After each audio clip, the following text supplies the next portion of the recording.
concerne l'audio video over IP, spesso c'è una un misunderstanding su quello che effettivamente noi degli addetti ai lavori consideriamo come audio video over IP. Cercherò in qualche modo di darvi qual è la nostra idea del concetto, e per far questo dobbiamo partire dalle basi, diciamo, dalla storia. Una cosa che io ripeto spesso con le persone con cui parlo di questo argomento è che la rete Ethernet è una rete che non è stata progettata, non è nata per lo scopo per il quale la stiamo utilizzando noi del mondo audio-video in questo momento. È una rete che non è stata progettata per il real time, e i due personaggi che vedete in foto, Metcalfe e Box, non l'avevano previsto. Devo dire che Metcalfe in particolare non era particolarmente bravo con le previsioni, visto che aveva dichiarato che secondo lui nel 1996 internet sarebbe in qualche modo esploso o imploso, però per fortuna ha fatto pubblica ammenda successivamente. In realtà non è mai facile prevedere quello che succederà nell'applicazione di una qualsiasi tecnologia. Nel nostro caso sicuramente non potevano prevedere che l'applicazione di Ethernet, che è una rete che nasce come una rete asincrona, avesse in realtà applicazioni tipiche del mondo che noi chiamiamo delle applicazioni real time, che invece richiede assenza di latenza. Ovviamente concettualmente l'assenza di latenza non è possibile, si parla di bassissima latenza, e per fare questo Ethernet ha dovuto evolvere, in particolare alcuni protocolli come i due nominati in questa slide, il PTP o la sua versione generalizzata, ovvero il Precision Time Protocol, hanno la funzione di generare un clock comune a tutti gli elementi del sistema, in modo tale che appunto avvenga, come nel modo sincronizzato, la sincronizzazione dei vari device.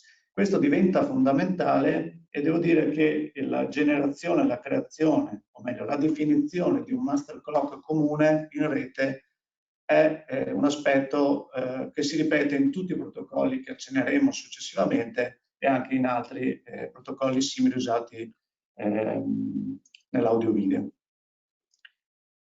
Quindi il concetto di latenza e di clock sono dei concetti che in qualche modo già cominciano a stravolgere la natura della rete Ethernet, e l'obiettivo è quello di rendere le applicazioni in tempo reale, ovvero bassissima latenza, che nell'audio significa scendere anche al di sotto del millisecondo, e nel caso del video significa scendere al di sotto addirittura del tempo di un frame, che in qualche modo è un limite quasi, se vogliamo dire, insuperabile dal punto di vista tecnico. In realtà non lo è, approfondiremo eventualmente anche più tardi.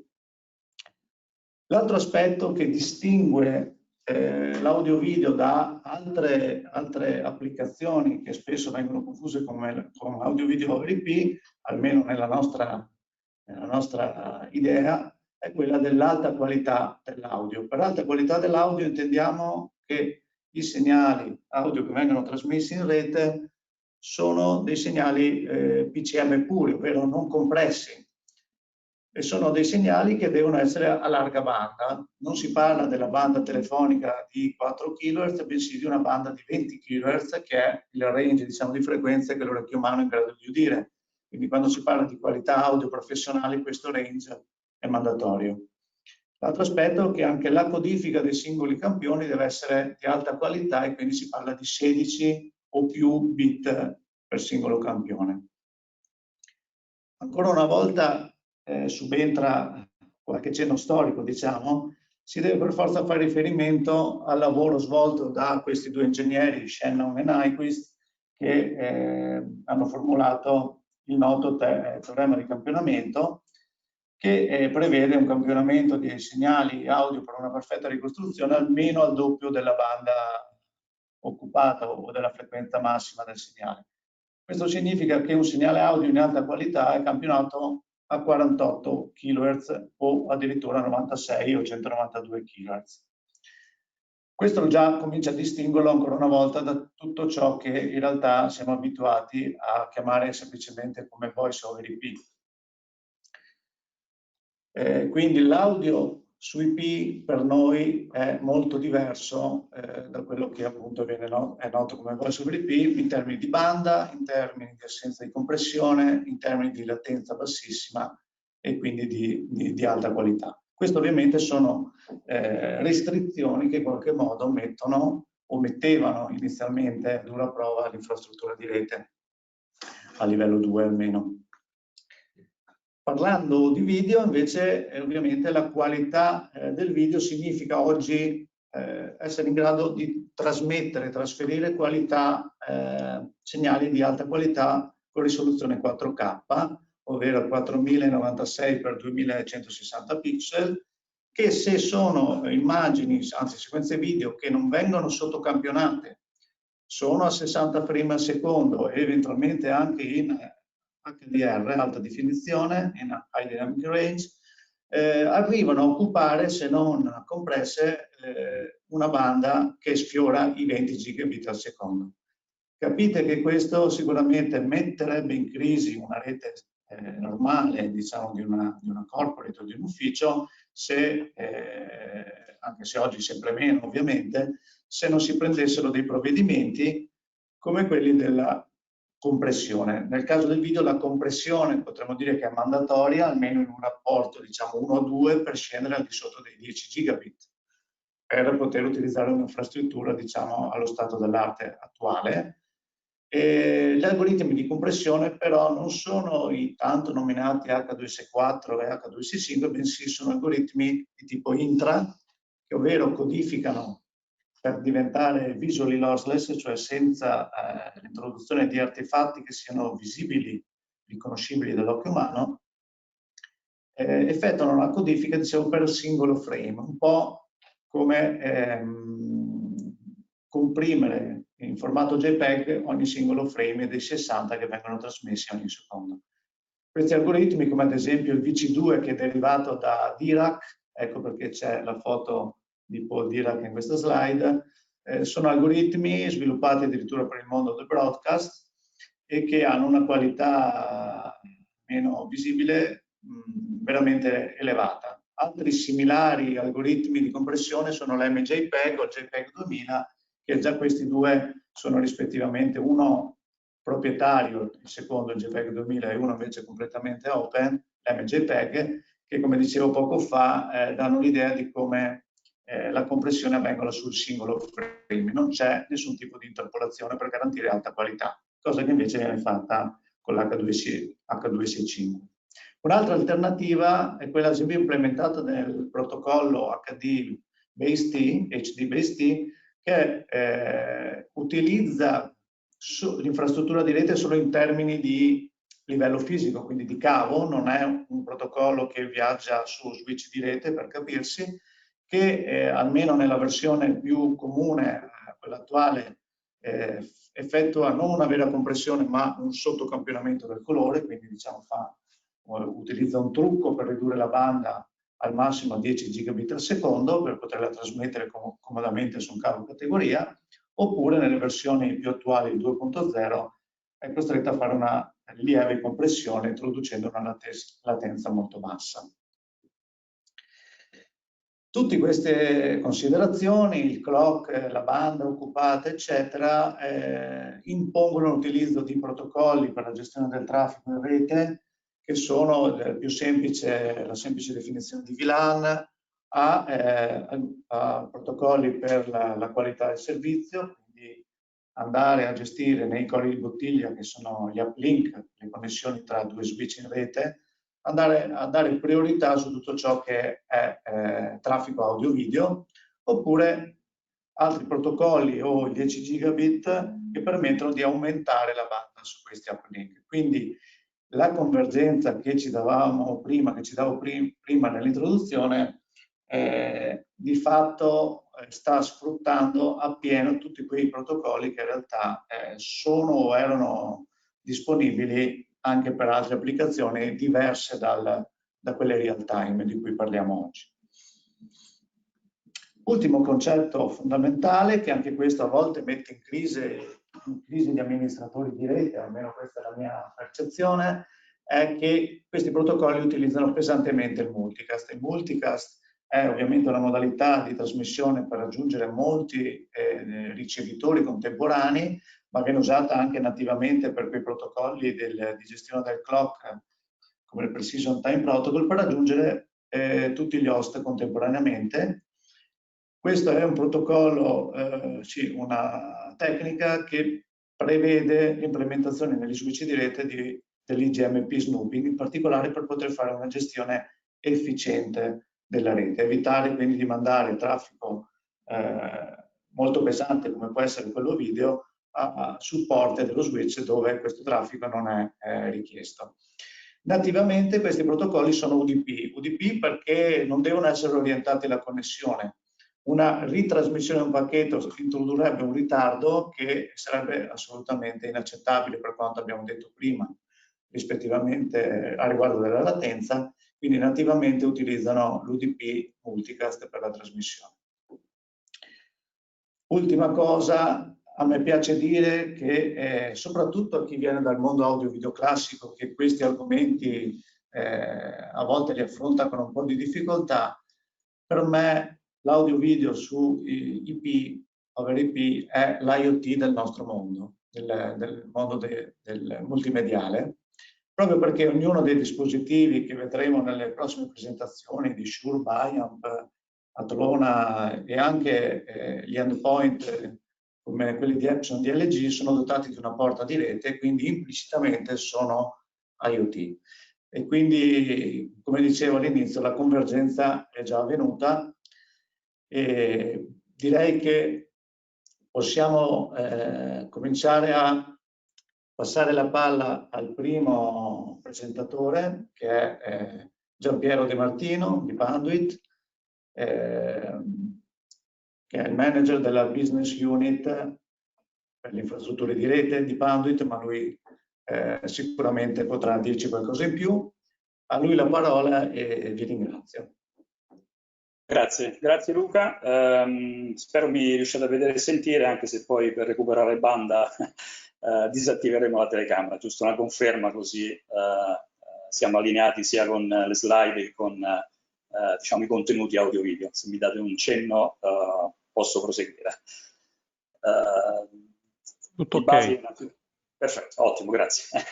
Dunque, io volevo ovviamente ringraziare gli amici di Prase Media Technologies perché hanno avuto questa brillante idea nel condividere questo momento insieme, nel approfondire sempre di più un aspetto fondamentale, proprio collegandomi anche agli ultimi concetti esposti da Luca stesso, dove sempre di più vediamo convergenza e dove l'audio-video entra a far parte in maniera molto decisa di quello che è un ambiente sempre più informatizzato. In effetti l'obiettivo che ci siamo posti quest'oggi è quello di poter insieme creare un ulteriore elemento che possa far confluire competenze e poi anche applicazioni a beneficio di chi poi utilizza sostanzialmente questi sistemi che vanno a favorire la collaborazione. A noi l'incarico in questa specifica presentazione è quello di trattare le infrastrutture fisiche, quindi in effetti mi piace definire le stesse un po' come il classico sistema nervoso ed in quanto tale nascosto che è presente all'interno di ogni azienda moderna e che poi permette in effetti di poter collegare le diverse apparecchiature e quindi poi poter far fruire ai rispettivi utilizzatori tutta una serie di applicazioni e di servizi che, ripeto ancora una volta, condividono sostanzialmente risorse e competenze. E in sostanza noi dobbiamo partire un po' da una riflessione. Rimuovo intanto il collegamento video, così abbiamo anche meno problemi di banda. Sostanzialmente le considerazioni sono queste. È chiaro che un po' le competenze che stiamo sviluppando nel corso degli anni è quello di poter ancora una volta migliorare la comunicazione, e questo normalmente è un qualche cosa che viene assegnato come ruolo alla componente IT rispetto a quella che è la possibilità di poter condividere informazioni e contenuti, come le presentazioni, come magari questa stessa videoconferenza in corso. E quindi questa unione di competenze alla fine oggi ci permette di parlare poi in effetti di audio-video over IP, dove è evidente che la domanda di diciamo, contenuti audio-video di alta qualità continua a crescere costantemente, dove dobbiamo anche un po' rivedere gli spazi nei quali in effetti condividiamo informazioni e favoriamo la collaborazione. Ad esempio l'utilizzo delle cosiddette huddle room o comunque delle conference room destinate a un numero più ristretto di collaboratori. Questo va normalmente sempre di più in direzione opposta rispetto all'utilizzo di conference room che sono, normalmente nascono per poter ospitare un numero diciamo superiore di interlocutori. E poi evidentemente l'audio video over IP che in qualche modo stimola tutti gli specialisti di questo settore nel andare a condividere piattaforme e, come abbiamo già accennato, evidentemente vanno anche a condividere i benefici delle stesse. Di base sostanzialmente un po' la riflessione che facciamo qual è? È che oggi in effetti anche in questa occasione che cosa stiamo facendo? Stiamo cercando un po' di unire due diciamo, ambiti applicativi, il mondo del professional audio video con il mondo IT, che in effetti non è che hanno vissuto in mondi diversi, hanno fatto parte dello stesso ecosistema ma che per motivi tecnologici applicativi fino ad oggi non si sono mai incontrati. Il contributo che stiamo fornendo quest'oggi insieme agli specialisti che si alterneranno in queste presentazioni in effetti va in questa direzione, quindi abbiamo finalmente potuto diciamo unire un po' le due componenti e ancora una volta dando vita a quella che è un po' l'intento che ci siamo posti sin dall'inizio, collaborare e comunicare meglio nel tempo. E tutto ciò in linea anche con un po' una strategia che la stessa nostra organizzazione come Panduit ha voluto implementare. Non a caso, più di un anno fa, gennaio 2019, Panduit, che per magari coloro che provengono dal mondo audio-video, quindi hanno magari forse meno conoscenza della nostra organizzazione, la Panduit è un'azienda americana, una compagnia privata, che è ovviamente presente in tutto il mondo e che è specializzata in infrastrutture fisiche a supporto di ambienti operativi, quali possono essere uffici, edifici o fabbriche sempre più automatizzate, fino ad entrare in ambiti applicativi all'interno di data center. Però proprio questa forte sensibilità che abbiamo poi avuto verso la crescita del mondo audio-video ci ha suggerito di poter dare seguito a un'importante acquisizione, che è quella proprio dell'organizzazione Atolona, e che avremo poi in chiusura di giornata l'occasione di poter anche conoscere meglio, grazie al contributo diciamo, di Marco Calò, che è poi lo specialista in Prase Media Technologies e che andrà a toccare proprio la tematica applicativa di componentistica hardware e software riconducibile a questo tipo di tecnologia.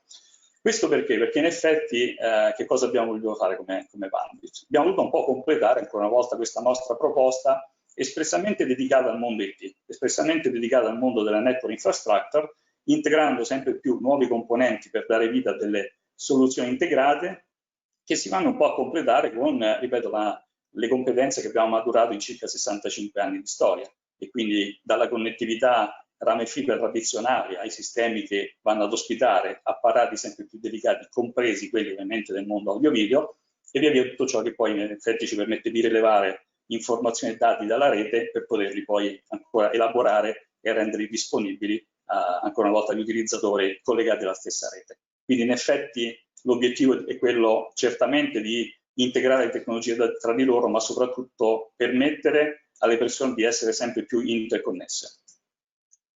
Ed è importante diciamo, osservare anche questa rappresentazione che ci viene condivisa da un importante ente, da un istituto di ricerca che periodicamente produce questi report. Questo in effetti è un po' un estratto che risale alla fine del 2019, quando BISRIA ci vuole un po' mostrare in effetti qual è il volume a livello proprio di, diciamo, quantitativo di nodi di connessioni che al momento esistono in applicazioni Ethernet, che le stesse siano wired, quindi connesse fisicamente a una porta RG45, che siano connessioni wireless, o qual è anche la componente che entra sempre di più in quelli che sono gli edifici resi sempre più digitalizzati e favorendo l'automazione di edificio. Ecco che in questa parte poi c'è una sottocategoria, una serie di sottocategorie che ci fanno scoprire in effetti dove va ad inserirsi il contesto audio-video. E quindi, come voi vedete, a parte la componente di sicurezza coperta da, diciamo, sistemi di videosorveglianza ed altre applicazioni come controllo accessi e anti-intrusione, questa è la componente che intercetta un po' la quota più importante di questa informatizzazione di edificio. In effetti la componente audio-video è praticamente una fetta importante anche dal proprio punto di vista, circa il 19% della stessa è riconducibile ad applicazioni audio-video. E più nello specifico però che cosa vediamo? Che ad oggi solo l'8% dei sistemi audio-video sono già integrati all'interno di network IP. Quindi la riflessione qual è? Grazie all'audio-video over IP in effetti abbiamo la possibilità di intercettare il restante 92% che ancora ad oggi utilizza dei sistemi, diciamo, propri, sganciati dall'informatizzazione integrata.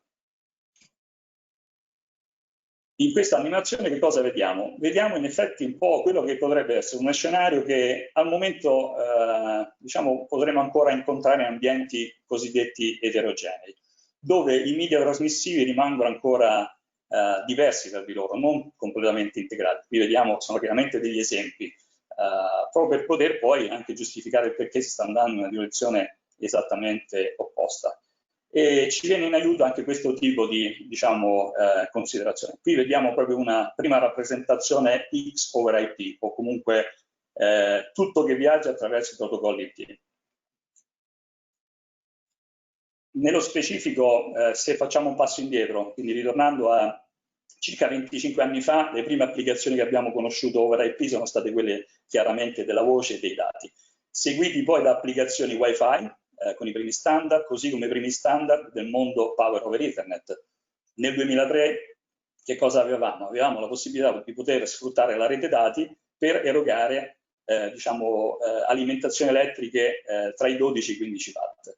Via via poi c'è stata un'importante decade nella quale c'è stata una forte spinta nei sistemi di sicurezza e di sorveglianza, così come controllo di accessi, entrando sempre di più in quella che è l'automazione di edificio per arrivare anche alla gestione del condizionamento o della ventilazione intelligente. Ed arriviamo ai giorni nostri, dove sono cresciuti ovviamente i sensori predisposti, stanno crescendo costantemente elementi di sensoristica all'interno di ambienti operativi, ancora una volta uffici, edifici piuttosto che fabbriche digitalizzate. Stiamo sempre più conoscendo ad esempio sistemi di connected lighting, e cioè la possibilità di poter illuminare attraverso la rete dati, quindi sfruttare il power over Ethernet, sfruttare corpi illuminanti LED resi intelligenti, quindi anch'essi collegati alla rete attraverso un RG45, sconvolgendo sostanzialmente il sistema tradizionale di illuminazione. Così come un altro importante passaggio, quindi questa crescita everything over IP, ci permette oggi di parlare anche di trasmissione dati attraverso la luce, attraverso infrared, e lo vedete rappresentato qui in questo ultimo richiamo al concetto di Li-Fi o Light Fidelity. Che cosa manca chiaramente in questa cronistoria? Ovviamente la tematica di quest'oggi. Anche l'audio-video oggi viaggia attraverso l'IP. La riflessione che però dobbiamo fare qual è? È quella che in effetti stiamo esercitando sempre maggiore pressione su quell'elemento fisico nascosto che è poi il primo vero abilitatore di applicazioni e servizi sempre più, diciamo, esigenti, e quindi dobbiamo avere a che fare con una piattaforma o comunque con delle fondamenta tali in grado di poter ancora una volta ereditare tutte queste applicazioni. Ecco che quindi l'obiettivo che ci poniamo è quello di sfruttare sempre di più i benefici di un unico media trasmissivo, ma essendo così unico deve essere poi ingegnerizzato in maniera tale che possa sostenere proprio la pressione presentata in precedenza. Qui vediamo una rappresentazione di un tradizionalissimo cabinet IT che integra tutta una serie di diciamo, apparati che poi ovviamente vanno ad erogare i servizi visti anche in precedenza, dove questa integrazione innanzitutto deve essere assolutamente intelligente ma soprattutto sicura, sia dal punto di vista fisico che anche dal punto di vista informatico. E normalmente in questi cabinet viene predisposta la tradizionale connettività in RAM in fibra ottica di LAN standard tradizionale, vengono ovviamente implementati gli apparati di switching per la parte di networking, così come i componenti di elaborazione, la parte diciamo relativa alla parte di computing e di custodia e di condivisione del dato attraverso le storage area network, ed infine ovviamente altri elementi di sicurezza. Poi va assicurata ovviamente la continuità di business attraverso la continuità di alimentazione elettrica, e quindi vitale avere anche un'integrazione dei sistemi di UPS. Tutto questo però che cosa ci permette di considerare a questo livello? Ci manca un tassello, ci manca un elemento che è il tema della giornata. Andiamo ad inserire in questo scenario sempre più diciamo ampio anche tutte quelle che sono le applicazioni e quindi i collegamenti che poi vengono destinati a quelli che sono gli apparati che supportano poi l'audio video over IP, molti dei quali poi saranno anche oggetto delle presentazioni che chiaramente seguiranno attraverso gli specialisti che si alterneranno a seguire. Quindi il dubbio qual è in effetti? Se stiamo parlando di una rete Ethernet che oggi deve anche supportare l'audio video. Potremmo avere sostanzialmente diversi quesiti, abbiamo cercato in qualche modo di sintetizzarne almeno i 4 principali. Utilizzo una rete Ethernet ad 1 gigabit Ethernet, una rete a 10 gigabit, uso un cabling non schermato piuttosto che schermato. Ovviamente ognuna di queste aree, adesso non andiamo nel dettaglio delle singole, ha i propri elementi a favore rispetto a quelli contrari lo stesso. Ad esempio gigabit, ok, sappiamo che gli switch possono costare meno rispetto ai 10 gigabit, sono anche meno esposti a disturbi da interferenze elettromagnetiche, siamo condizionati però nell'incanalare il segnale, quindi la compressione anche di queste trasmissioni audio-video all'interno chiaramente di questo canale di 1 gigabit, quindi con le compressioni a 900 megabit per secondo. Viceversa, il 10 gigabit non richiede una rete dedicata per supportare anche l'audio-video, è in grado di poter ospitare quindi chiaramente il traffico dati aziendale oltre che quello al quale ci stiamo riferendo quest'oggi.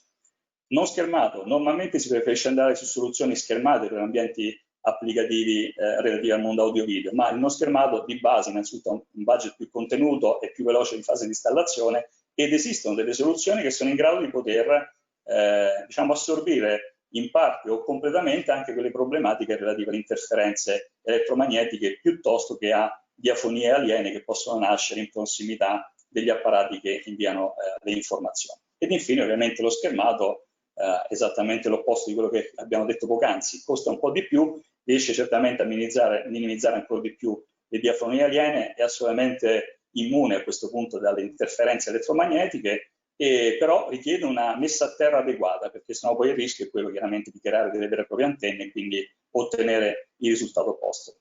Qual è quindi l'invito e l'aiuto che magari vogliamo fornire in questo contesto? Seguire semplicemente un piccolo alfabeto dedicato proprio al mondo dell'audio-video quando si decide di implementare un sistema, diciamo, Ethernet. E quindi in sequenza, preoccupandoci di qual è l'applicazione, quale può essere la banda passante idonea per sostenere quel tipo di applicazioni, che tipologia di connessioni implementeremo, qual è la distanza tra gli apparati che sono stati predisposti e ancora una volta prestare attenzione alle interferenze elettromagnetiche. Più nello specifico e molto rapidamente, quando parliamo di applicazione, è l'ambiente operativo dove in effetti utilizzeremo questi sistemi. Sarà una delle room, sarà una conference room, utilizzeremo questi ambienti per condividere contenuti quali presentazioni PowerPoint piuttosto che video, piuttosto che diagnosi. Avremo uno o più display o proiettori. Ecco, questi sono una serie di quesiti che ci poniamo nel momento nel quale qualificheremo prima di tutto l'applicazione che poi dovrà supportare attraverso il gigabit Ethernet o il 10 gigabit Ethernet questo tipo di, diciamo, di soluzioni. E quindi chiaramente la riflessione importante che facciamo qual è? È quella che il cablaggio può degradare la qualità della trasmissione di contenuti chiaramente che sono visti, diciamo, ad alta, diciamo, risoluzione. Quindi dobbiamo preoccuparci di questo aspetto nel momento nel quale poi predisporremo in maniera adeguata la nostra rete. Banda passante, molto importante. Certamente chi già dispone di network ad 1 gigabit che possono essere stati realizzati con cablaggi in categoria 5 enhanced o in categoria 6, questi sistemi supportano tranquillamente applicazioni audio-video over IP. Certo che se dobbiamo implementare un sistema ex novo, meglio almeno predisporre un sistema in categoria 6 o addirittura superiore, quindi raggiungendo anche categoria 6 augmented. Evitiamocelo da in effetti un po' anche la tabellina che vediamo sulla destra, dove vediamo velocità che variano in funzione della categoria, ma soprattutto le bande passanti. Ad esempio, categoria 6 Augmented ha una banda passante di 500 MHz e è, diciamo, in grado di poter poi trasferire dati a una velocità superiore fino a 10 gigabit per secondo.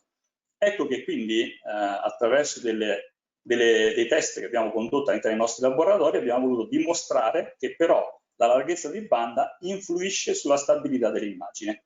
Due esempi velocissimi da questi due piccoli video. Sulla sinistra vediamo una trasmissione su questo laboratorio fatta attraverso un cablaggio di categoria 6. Come voi vedete, in questo caso la trasmissione non è fluida, addirittura dei monitor non vengono neanche raggiunti dal segnale video in questo caso. Viceversa, lo stesso tipo di laboratorio integrato e utilizzando la parte un cablaggio in categoria 6 augmented ci permette di avere a questo punto invece una trasmissione contemporanea molto fluida. Quindi questa è una riflessione da fare nel momento nel quale dobbiamo stare attenti a questo aspetto. Quali sono i rischi che in qualche modo in quali rischi possiamo incorrere se le informazioni che andiamo a condividere influiscono sulle decisioni. Se abbiamo a che fare con una platea di analisti che analizzano ovviamente grafici o proiezioni, o peggio ancora, se abbiamo a che fare con degli specialisti in campo medico che condividono, diciamo, fanno dei consulti prima di un qualsiasi trattamento, se basano le loro decisioni su un sistema di supporto non adeguato, chiaramente poi sappiamo quali potrebbero essere le conseguenze, quindi insomma cerchiamo di sensibilizzare tutti anche a questo tipo di aspetti. Un'altra letterina che scopriamo è la C come connessioni. Abbiamo già parlato di Power over Ethernet, quindi la possibilità di poter alimentare ovviamente attraverso la rete dispositivi predisposti anche per realizzazioni di sistemi audio-video. Ovviamente se alimentiamo una rete avremo anche un problema nel momento nel quale genereremo del calore, soprattutto all'interno di un fascio di cavi che potrebbe crescere volta per volta a seconda delle applicazioni. Si raggiungono addirittura i 60 gradi nel centro di questo fascio cavi. Ecco il motivo per il quale ovviamente gli standard e gli specifici bollettini tecnici ci suggeriscono di non andare al di sopra di un numero specifico di cavi per fascio, onde poter dissipare ovviamente in maniera adeguata il calore che viene generato al suo interno per raggiungere all'incirca i 15 gradi massimo. Ora poi le aziende sviluppano le proprie tecnologie. Nel caso specifico noi abbiamo dei sistemi che sono in grado di poter, diciamo, mitigare e migliorare la dissipazione termica, tant'è che il numero dei cavi che possono essere raggruppati in fasci sono a volte addirittura il doppio rispetto a quelle che vengono indicate da queste tabelle. E poi dobbiamo preoccuparci anche di un altro aspetto che adesso dettaglieremo a brevissimo, la presenza di eventuali archi elettrici, proprio perché stiamo parlando di Power over Ethernet che nel passato erogava 15 watt, oggi siamo arrivati a 100 watt, che cosa si verifica nel momento nel quale distaccheremo un apparato che è alimentato attraverso Power over Ethernet. Questi archi elettrici possono depositare delle polveri di carbonio che vanno ad inficiare sulla qualità della connessione tra diciamo il plug e il modulo RG45 e poi possono anche intaccare la qualità dello stesso componente. Quindi anche qui i produttori più attenti si preoccupano di ingegnerizzare dei componenti che siano immuni anche da questo tipo di problematiche. L'altra letterina che scopriamo è la lettera D a livello di distanza. Luca già in precedenza ha parlato di HD base T, sostanzialmente anche conosciuto con standard o applicazioni dei famosi file play, quindi audio, video, dati, controllo e alimentazione. E giusto per ricordare, ovviamente in questo caso non stiamo sfruttando il cablaggio tradizionale Ethernet, ma stiamo sfruttando il media trasmissivo Ethernet, quindi il famoso cavo a 4 coppie ritorte. Abbiamo però un vincolo oltre i 100 metri tra l'unità che trasmette il segnale rispetto a quella che la riceverà e quindi andrà poi a rendere fruibile all'unità ricevente, non possiamo andare. Quindi è anche vero che però oggi l'HD base T è nel 70% dei casi installato in ambienti commerciali. Richiede quindi un'infrastruttura ad hoc, è favoribile per applicazioni, diciamo, e collegamenti point to point e chiaramente siamo vincolati a un numero di dispositivi collegabili. Viceversa, se invece andiamo su applicazioni cosiddette audio video over IP, non abbiamo più un problema di distanza, perché a parte i segmenti iniziali, poi ovviamente attraverso questi sistemi, sfruttando ovviamente la stessa rete, lo stesso network, non abbiamo quindi a questo punto più confini geografici. La variazione qual è? Che anziché usare trasmettitori e ricevitori, useremo degli encoder e dei decoder. E quindi in sintesi, quali sono un po' i benefici? Quindi distanza ovviamente non è più un problema, sistemi più flessibili, modulari, scalabili e assolutamente convergenti, quindi in linea con quelli che sono gli intenti che ci stiamo condividendo quest'oggi.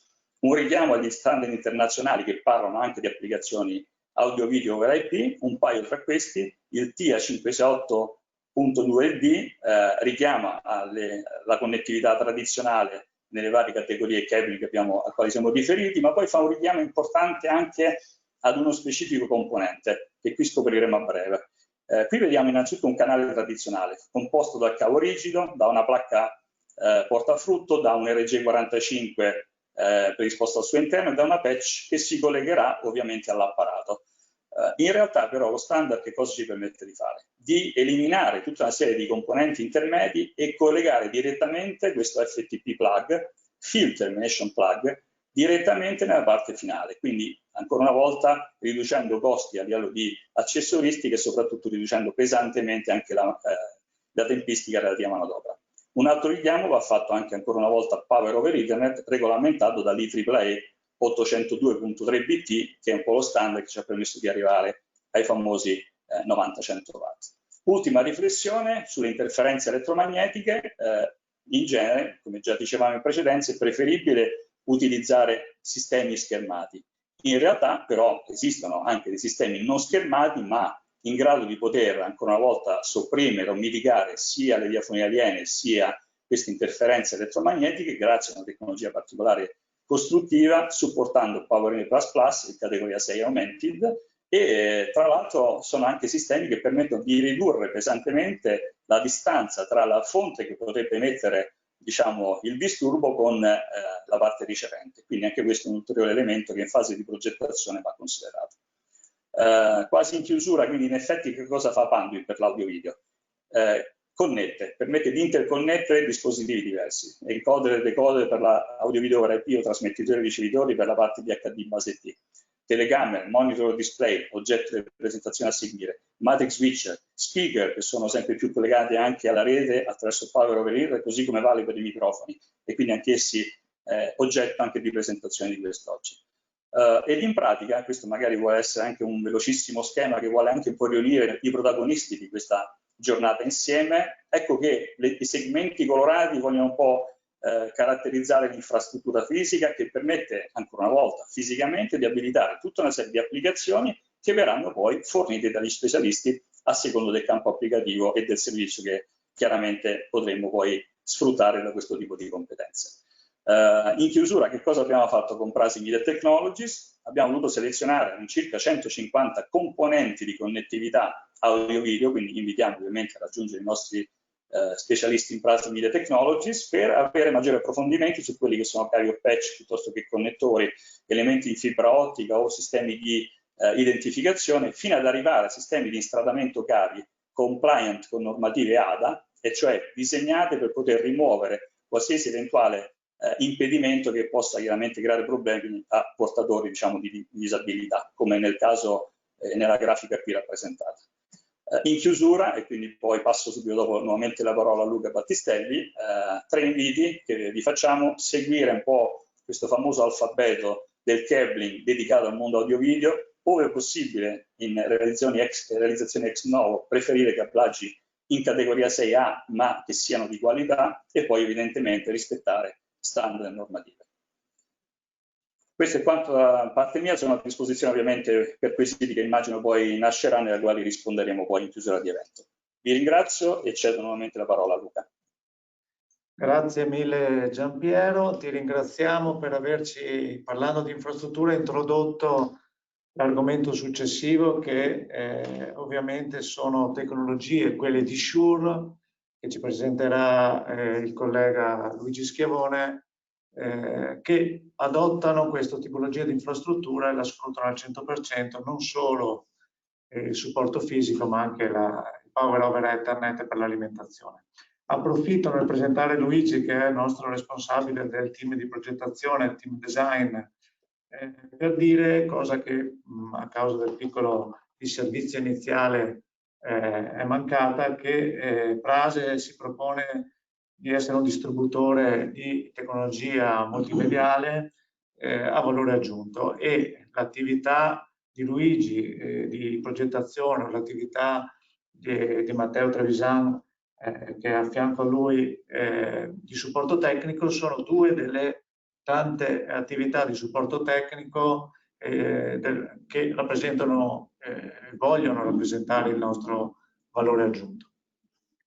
Lascio la parola a Luigi Schiavone, che ci parlerà, dicevo, di Shure, che è uno dei brand dal punto di vista della microfonia più noto al mondo, anche probabilmente per non tutti gli addetti ai lavori, e quindi iniziamo con Luigi. Infatti, grazie. Anch'io stacco un attimo la camera. Sì, in realtà faccio seguito alla prima presentazione di Luca, in particolare in questa fase approfondendo Shure. E chi è Shure? Luca ha anticipato, è tradizionalmente è un'azienda leader nella costruzione, come dire, di microfoni, radiomicrofoni. Dico tradizionalmente perché, ecco, in questa fase, ed è una novità anche per gli addetti ai lavori, quindi anche per chi non conosce Shure, parliamo di ecosistema audio. Quindi Shure negli anni ha iniziato a costruire, da un po' di anni in realtà, prodotto anche degli automixer, dei mixer, ad oggi dei DSP, fino al diffusore. Quindi questa è la novità anche per gli addetti ai lavori. Non andrò, come dire, a fondo sul prodotto, ma cercherò di tenere come dire, di far capire cosa significa appunto ecosistema e come in qualche modo trattiamo diciamo l'audio in questa circostanza over IP. Faccio un passo indietro, nel senso che so che i nostri interlocutori oggi per la maggior parte sono puramente IT, e per loro sicuramente è molto chiara quale sia stata ecco, negli anni l'evoluzione tecnologica e come questa, come dire, abbia in qualche modo influenzato la comunicazione a distanza e gli oggetti che siamo abituati ad utilizzare tutti i giorni.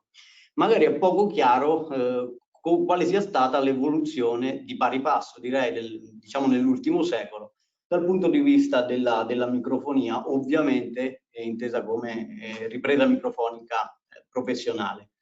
Io ho selezionato, è chiaro che le applicazioni per noi sono innumerevoli, dal live all'installazione io ho selezionato questo esempio, questo paragone, come dire, di due differenti epoche e se pensiamo al microfono, un microfono non è più solo un trasduttore, diciamo, non ha più solo una capsula, indipendentemente dalla tecnologia, quindi non abbiamo più un semplice trasduttore che in qualche modo traduce, passatemi il termine, un segnale sonoro, quindi un segnale sonoro in un segnale elettrico. Ad oggi sostanzialmente abbiamo dei dispositivi, direi, non solo dei microfoni, con a bordo una certa intelligenza.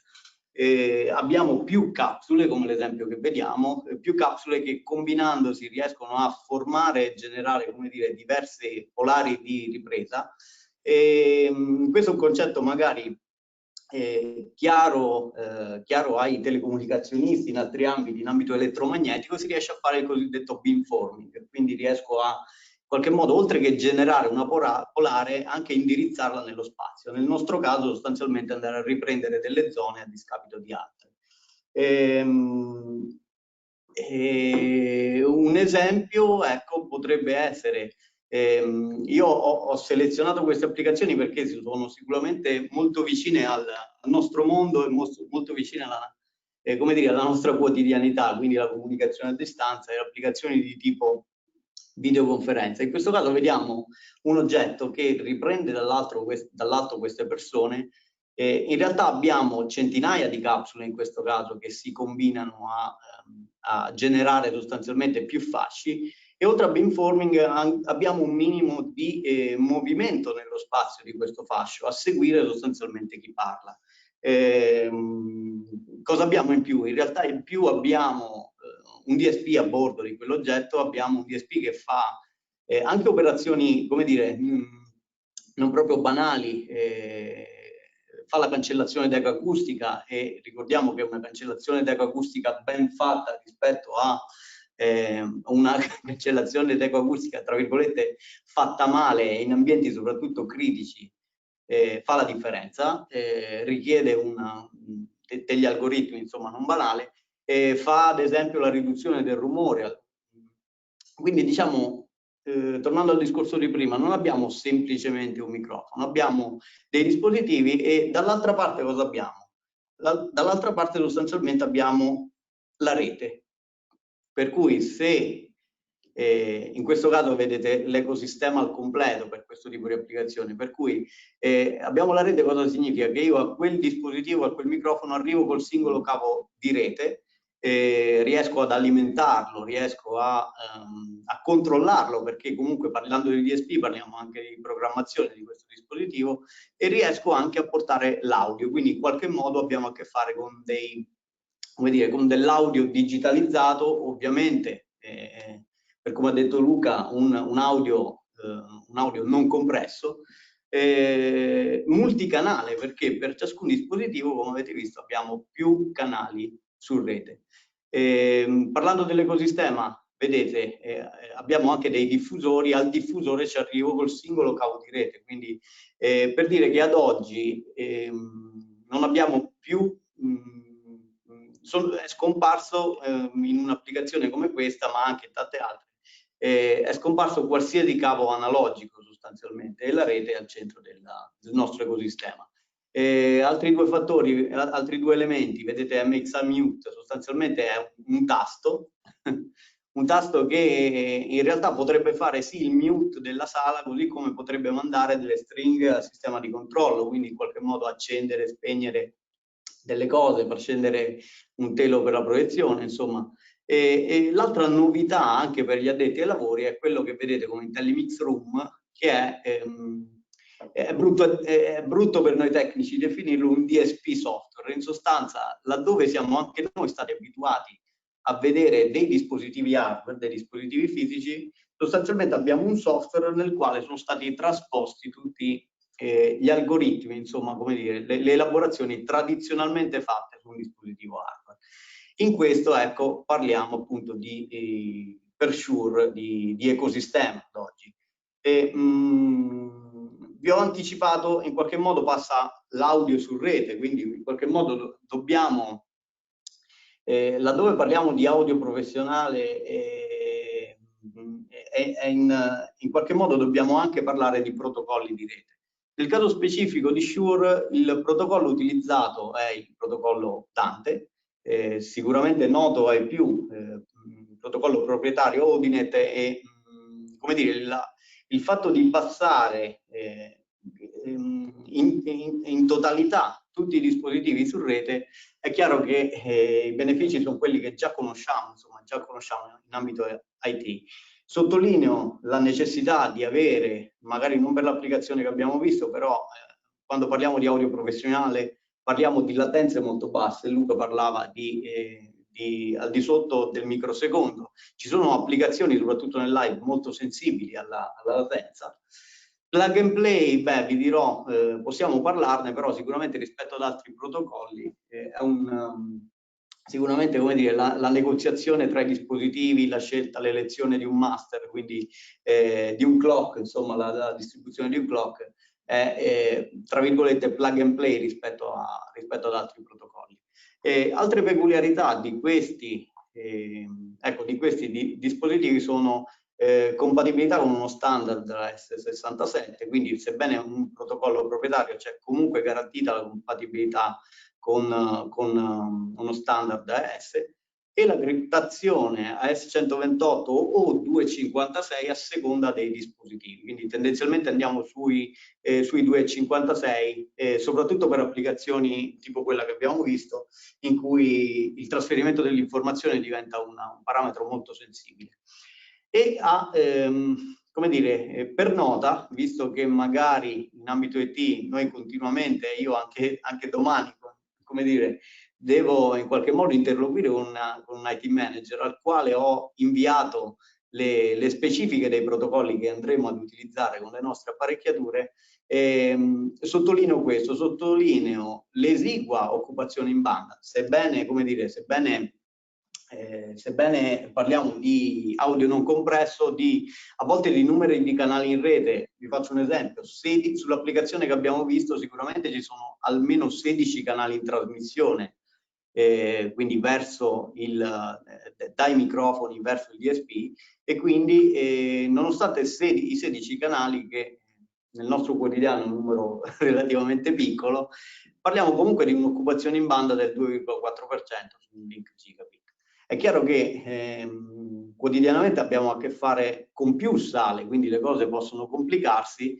Io ho riportato un esempio come può essere questo, e quindi il numero dei dispositivi crescere, così come possiamo, come dire, in uno stesso ambiente, questo può essere l'esempio di un campus universitario, avere anche applicazioni ben diverse tra loro, quindi un'applicazione di tipo delle classi, delle aule in alto, quindi di tipo education, una sala conferenze in alto a sinistra, ma applicazioni tra virgolette puramente live, quelle che vediamo in basso a sinistra può essere un auditorium, insomma.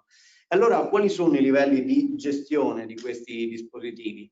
Diciamo che tendenzialmente, sia per Shure ma anche per altri brand, parliamo sempre di due livelli di controllo, o meglio, un livello di programmazione, quindi tradizionalmente usato dai sistemi integrator, insomma, dai specialisti puramente EV, in cui in qualche modo vado a controllare, vado a programmare, vado a tarare, perché comunque sia, se parliamo ecco, di dispositivi audio, in qualche modo vado a interfacciarmi con l'acustica di questi sistemi, quindi vado a tarare questi sistemi, e nel caso di Shure questa piattaforma si chiama Designer, in cui posso, vi dirò, anche semplicemente ad oggi inserire i dispositivi, gli oggetti che ho, utilizzare delle funzioni di ottimizzazione che mi aiutano in qualche modo a ottimizzare appunto i sistemi e avere il miglior punto di partenza dei sistemi che sto utilizzando per poter effettuare diciamo la taratura o comunque sia l'ottimizzazione appunto dei sistemi. Avrò sicuramente poi un altro livello che è quello del controllo e del monitoraggio, che tradizionalmente è lasciato agli IT manager, soprattutto nel caso ecco, di sistemi complessi, in cui è chiaro che il livello di informazione necessario deve essere diverso, vale a dire monitoraggio, non so, di un radiomicrofono banalmente solo acceso spento, il livello di firmware, non so, per altri dispositivi, se magari ho problemi, se magari un dispositivo è presente in rete perché è stato disconnesso o meno. Quindi diciamo, riassumendo, abbiamo comunque questi due software a due differenti livelli ecco, indirizzati a due professionalità per certi versi diverse, ma comunque collegandomi al discorso di prima, convergenti, e noi, come dire, convergiamo su questo mondo da diversi anni, sia per i marchi trattati, vedremo dopo un altro esempio, ma perché Prase utilizza, come dire, la fibra e i sistemi su rete. Luca può essermi d'aiuto da almeno 20 anni. Almeno 20 anni. Sembra incredibile a volte dirlo, ma è così.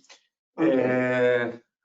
Se Luigi ha concluso, lo ringrazio e passerei la parola a Gianmarco Totera di LG, se è possibile, se vuole farsi anche riconoscere accendendo per qualche secondo la Dovreste telecamera. essere in grado di vedermi e di sentirmi, grazie. Grazie a te. Solo un secondo, Gianmarco è National Account Manager di LG, credo che LG non abbia bisogno di molte presentazioni e quindi passo direttamente la parola a Gianmarco. Ok, grazie mille, grazie anche per l'introduzione, grazie a Prase e a Panduit anche per la possibilità di partecipare a questo evento interessantissimo. Io sono Gianmarco Totera, sono National Account nella divisione LG Business Solution.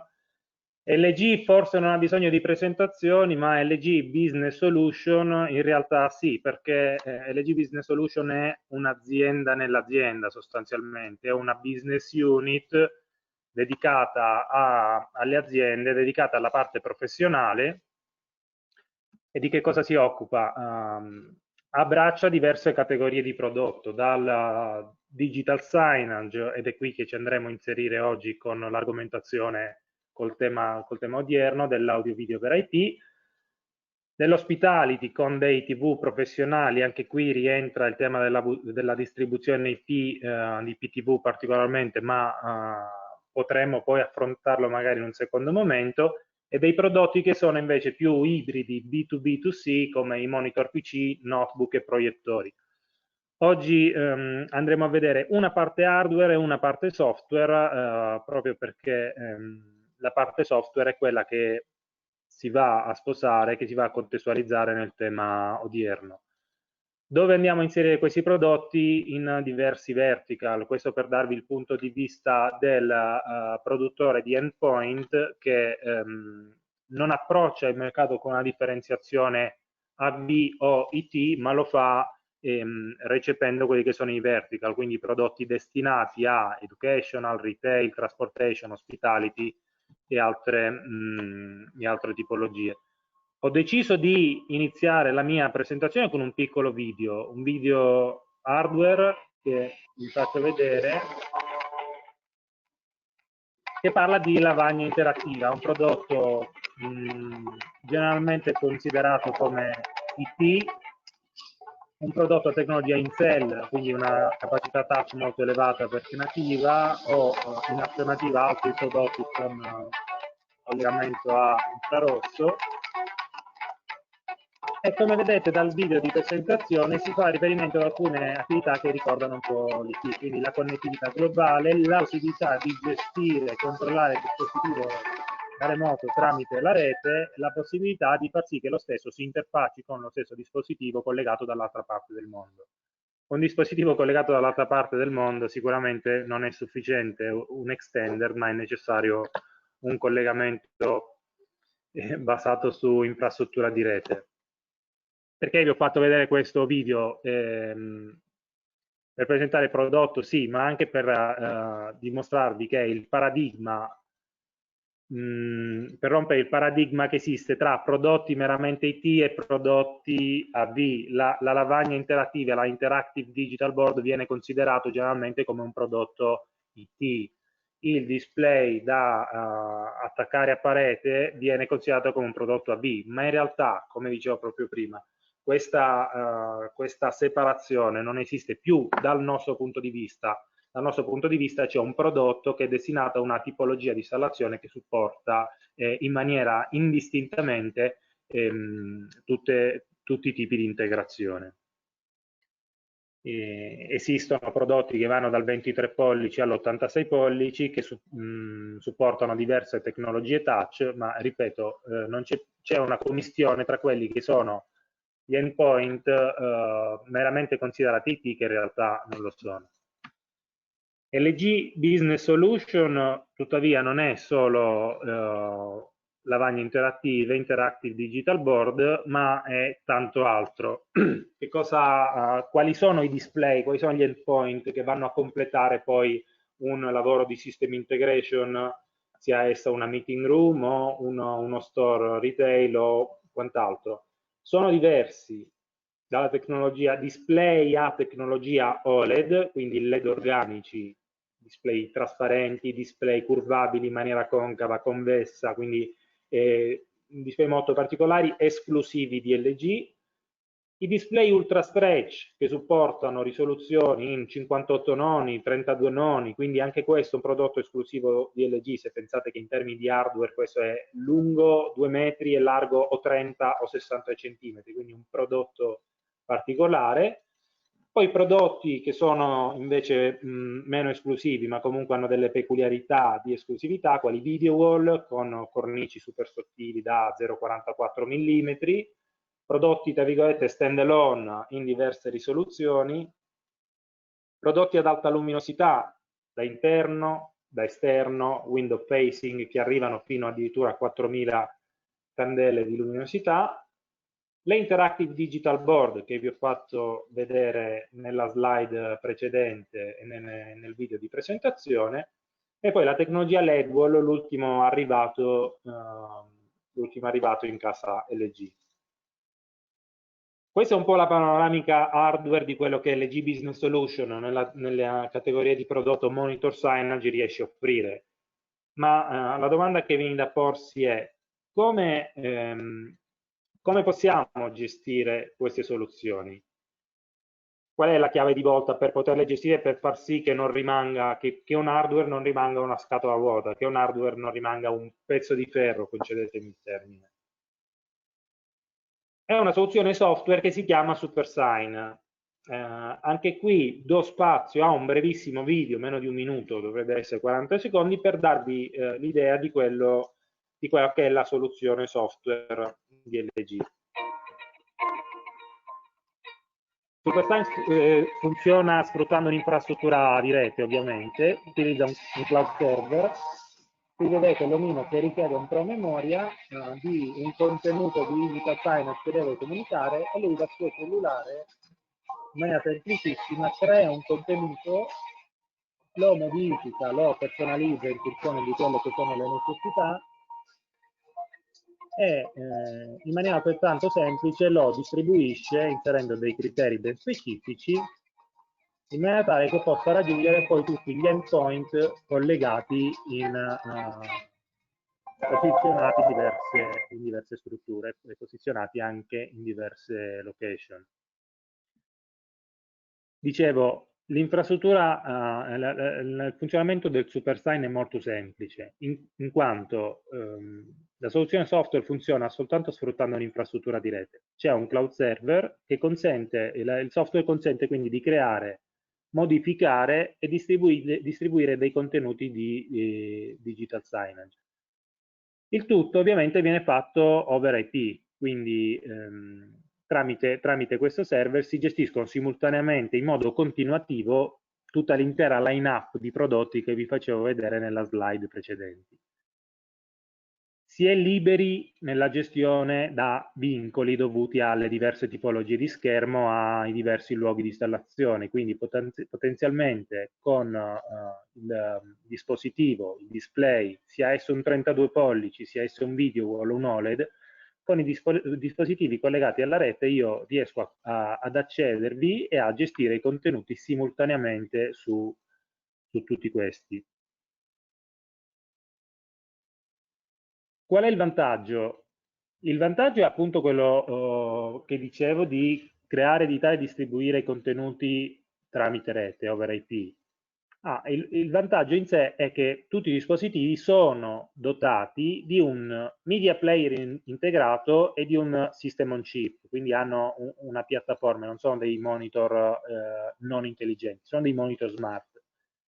Se io collego il dispositivo a una rete ben precisa e gli assegno un indirizzo IP, ho la possibilità di raggiungere il dispositivo da remoto e di programmarne la distribuzione in funzione di quelle che sono le mie esigenze. Mi voglio ricollegare a quanto diceva Panduit ad inizio presentazione relativo all'assorbimento di banda che può avere un video. Ovviamente distribuire 24/7 un video in 4K a 60 frame per secondo ad avere un assorbimento di banda molto molto importante. Con i prodotti LG ciò non succede perché c'è un assorbimento di banda minimo, in quanto il display, tutti i display, tutte quelle categorie che vi facevo vedere prima, sono oltre 100 codici, hanno una memoria interna, quindi ricevono il contenuto, ricevono la playlist che io ho creato ed editato, la preservano e conservano nella propria memoria interna e continuano la distribuzione senza utilizzare quindi uno streaming continuo. Perché il display intelligente? Perché sia esso un OLED, un video o un high brightness, essendo sempre raggiunto dal cavo di rete, recepisce quando il software SuperSign sta implementando dei contenuti, per cui se io ho schedulato una playlist che mi comunica la pubblicità dei Dapple a 2,99 €, lui lo riceve e continua a distribuirlo, ma se decido di cambiarlo, il display collegato in rete recepisce automaticamente il cambiamento e in maniera piuttosto istantanea va a modificare e va a recepire le modifiche che io ho voluto apportare. L'altro vantaggio qual è? L'altro vantaggio è quello che oltre a creare, editare e distribuire i contenuti, avendo il dispositivo connesso alla rete, io ho la possibilità di fare un'operazione di monitoring e di controllo del dispositivo in maniera continuativa. Per cui se il display dovesse avere un problema dovesse presentare un problema in maniera non prevista, io da remoto tramite rete riesco a recepire il fatto che c'è una issue da risolvere su quel display là e riesco a intervenire comodamente da remoto.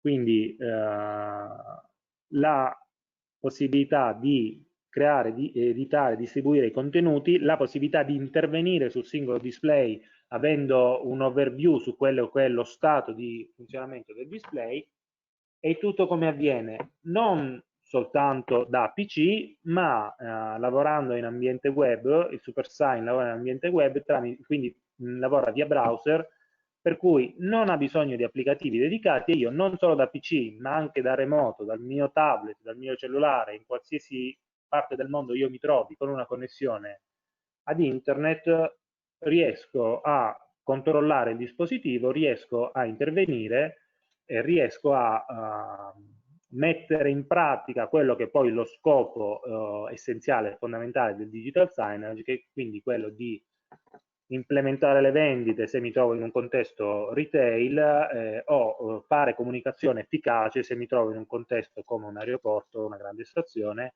e provate a immaginare tutti gli altri vertical come può essere efficace la comunicazione che si va a fare su ognuno di questi aspetti.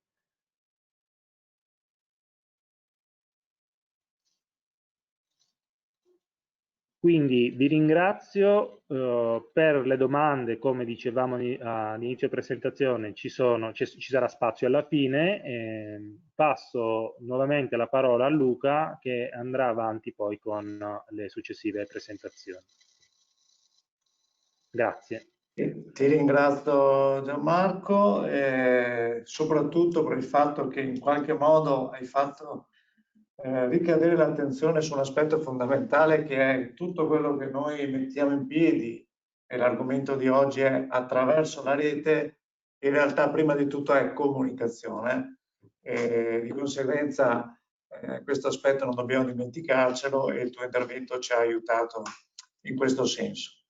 Grazie ancora. Passo la parola invece adesso al collega Matteo Trevisan, che invece è responsabile del supporto tecnico della nostra divisione installazione. È un uomo audio, uno specialista audio, tanto che viene dal mondo degli studi di registrazione. Non a caso oggi adesso ci parlerà di Genelec, che in qualche modo storicamente proviene da quel mondo. Passo quindi la parola direttamente a Matteo, che inizierà la sua presentazione. Ok, buongiorno a tutti. Come diceva Luca, appunto, vi introdurrò brevemente le caratteristiche dei nuovi diffusori che Genelec ha sviluppato, che si chiamano Genelec Smart IP, il modello 4420 e 4430. Come diceva giustamente Luca, Genelec è sicuramente un leader globale nel monitoraggio audio professionale, in particolar modo nel mondo dello studio di registrazione, e ha in questi giorni, in quest'ultimo periodo, introdotto una piattaforma esclusiva che si basa su rete IP, e la novità più importante, sicuramente che le rende particolarmente applicabili nei settori che abbiamo considerato oggi, è che offre l'alimentazione, il segnale audio, la configurazione, la supervisione dell'intero sistema di altoparlanti tramite un singolo cavo CAT standard. Nel dettaglio vediamo appunto le componenti che vanno a costituire tutti i vantaggi che abbiamo elencato. Innanzitutto appunto l'alimentazione Power over Ethernet oppure PoE Plus, che consente l'accensione dei diffusori tramite il collegamento ad uno switch di rete che appunto supporti questo tipo di alimentazione, quindi che sia in grado di erogare rispettivamente 15 o 30 watt. È interessante notare come, a prescindere dal tipo di alimentazione che sia disponibile nello switch, i diffusori Smart IP di Genelec sono sempre in grado di erogare la massima potenza. Solamente nel caso in cui lo standard PoE sia quello inferiore, quindi che fornisca 15 watt, varia solamente il tempo di applicazione della massima potenza che è disponibile. La tecnologia che permette la gestione del segnale over IP è fornita dal software Genelec Smart IP ed è appunto costituita da un software che permette la gestione, l'integrazione e la supervisione di tutti i diffusori che fanno parte del sistema e che sono connessi alla rete IT. In particolare il software Genelec Smart IP è uno strumento molto affidabile che viene già sfruttato, come abbiamo detto all'inizio, nei diffusori per lo studio di registrazione.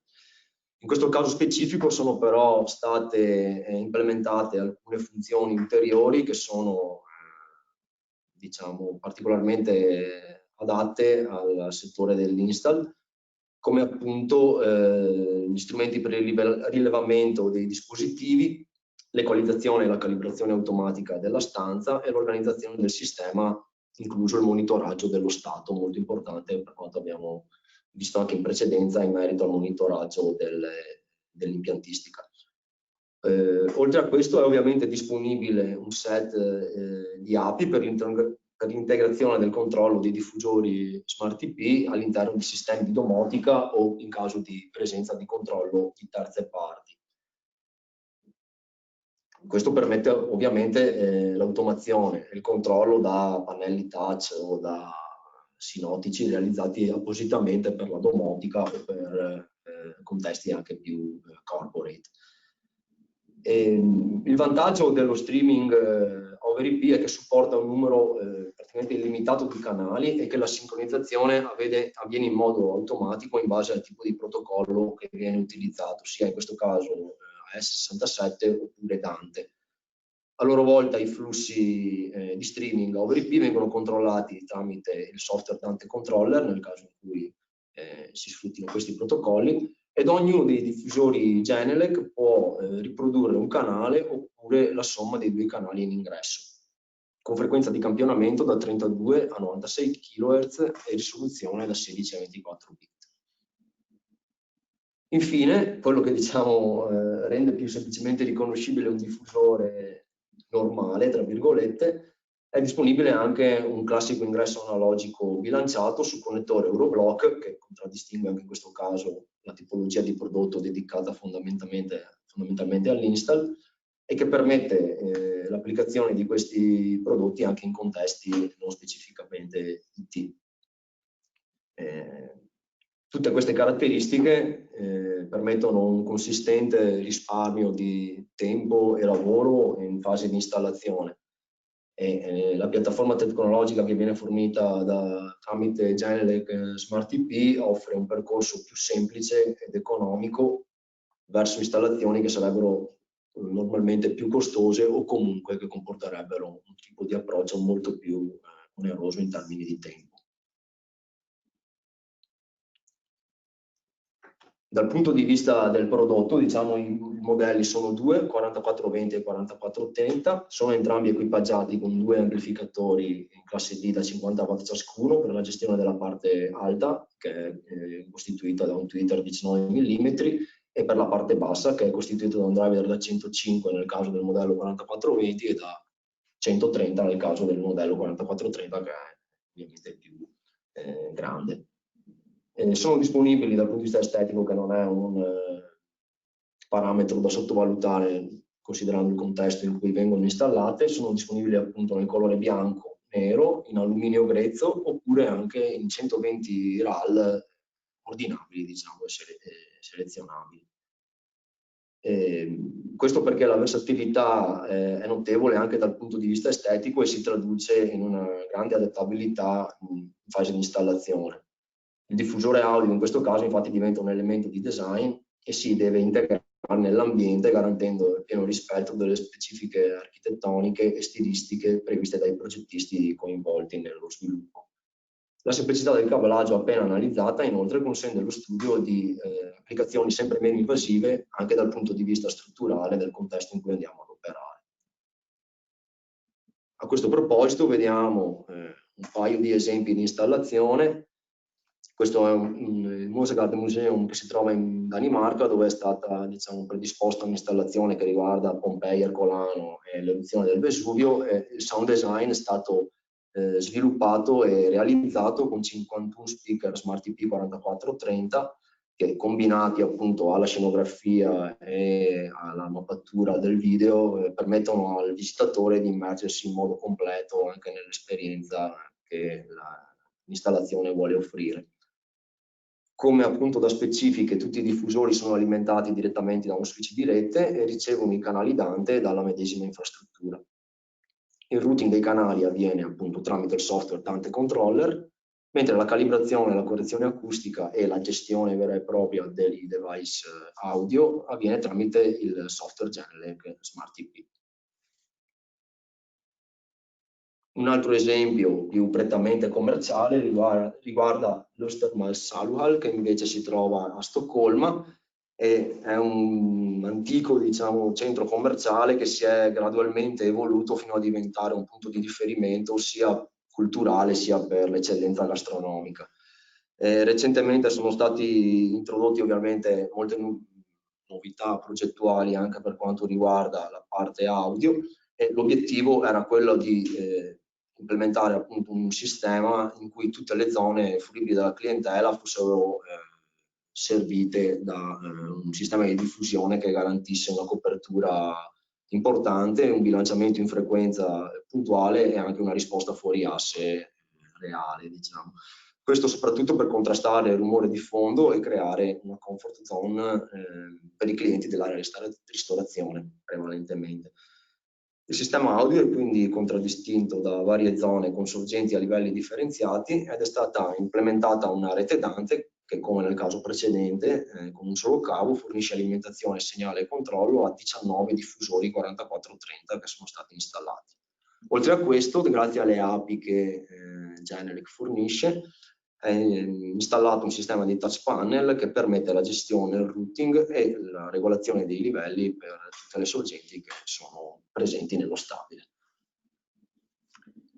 Grazie Matteo. Nel tuo caso è stata enfatizzata un'altra questione che quando si parla di tecnologia spesso si dimentica, è quella dell'estetica e quella dell'altissima qualità. Qui unendo questi due aspetti anche allo stato dell'arte delle tecnologie che semplificano veramente l'installazione di un diffusore attivo come quello di Genelec, veramente si riescono a ottenere risultati che poi abbiamo visto anche nelle immagini che insomma in un certo senso parlano da solo.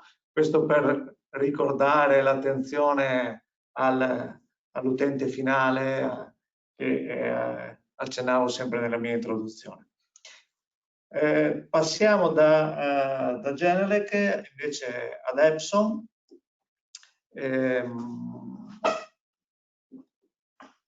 Invito a diciamo, collegarsi anche Matteo Riva di Epson. Lui è un pre-sales specialist, oserei dire con un'esperienza ultra ventennale nel mondo della videoproiezione. Non ci parlerà nel dettaglio forse della videoproiezione, ma di come anche Epson abbia avuto una svolta ormai da diversi anni, insomma, verso l'integrazione con l'infrastruttura di rete e quindi ascoltiamo Matteo, che ringrazio fin da subito. Grazie Luca, mi sentite? Quindi immagino sia tutto a posto. Bene, volevo parlarvi oggi di come oggi diciamo, i videoproiettori, nello specifico di Epson, si integrano con il mondo IP.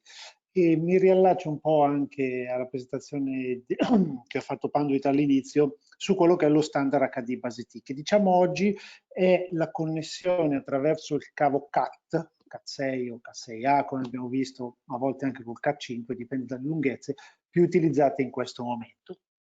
Verso la fine della presentazione parleremo invece di un altro concetto che viene molto utilizzato quest'oggi, soprattutto nelle sale meeting, eccetera, che è quello del bring your own device, cioè la possibilità di collegare il nostro dispositivo personale direttamente al nostro dispositivo di visualizzazione. Come diceva Luca, ha anticipato la mia prima slide, lavoro nel mondo della videoproiezione da circa 30 anni, nonostante non sia così vecchio, ma ho iniziato molto presto e quindi sostanzialmente ho un'esperienza maturata, diciamo, su tutta la fase evolutiva scusate, ho sbagliato il pulsante, sulla fase evolutiva della videoproiezione. Quindi, eccomi qua. Quindi parliamo introduzione dell'HD base T. Oggi l'HD base T, che è uno standard che è stato creato intorno al 2010, viene utilizzato in maniera intensiva su tutti i dispositivi di visualizzazione. Questo vale per i proiettori di Epson, sicuramente vale anche per i monitor di LG che oggi partecipano a questa presentazione. E che cosa si utilizza? Diciamo che l'HD Base T è uno standard globale per la distribuzione di contenuti di, diciamo, fino a una risoluzione dell'Ultra HD, quindi il 4K, audio video, Ethernet, controlli RS232, USB, Power over Ethernet, tutto quello che si può trasmettere, che abbiamo già visto nelle presentazioni precedenti, sul cavo, diciamo, Cat5, sul cavo Cat. Quindi lo standard HT Base T tenta di risolvere tutti quelli sono i problemi dovuti ai cavi, senza compromettere le performance e l'alta qualità. Quello che tengo a precisare è che l'HD Base T è uno standard. Qui vedete un po' tutti i marchi che hanno partecipato, che partecipano allo sviluppo di questa tecnologia, tra cui LG, Samsung, Sony e Valens, società israeliana che ha sviluppato poi questa tecnologia, partecipano allo sviluppo e all'implementazione di questi protocolli.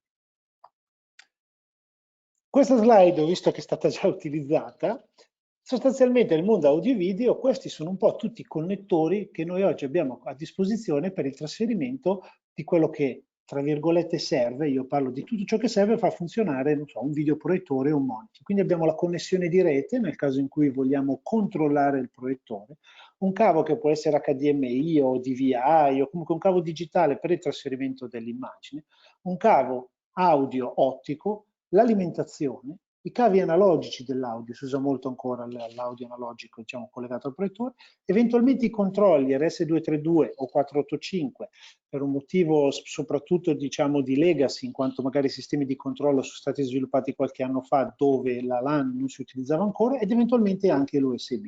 Quindi l'infrastruttura che bisogna creare per la realizzazione per la connessione di un dispositivo video necessita di molti cavi che per esempio nello sviluppo, diciamo, nell'avanzare della tecnologia possono diventare obsoleti. Abbiamo parlato del cavo RS232 per intenderci, qui non è stato menzionato il cavo VGA dove oggi non si utilizza più.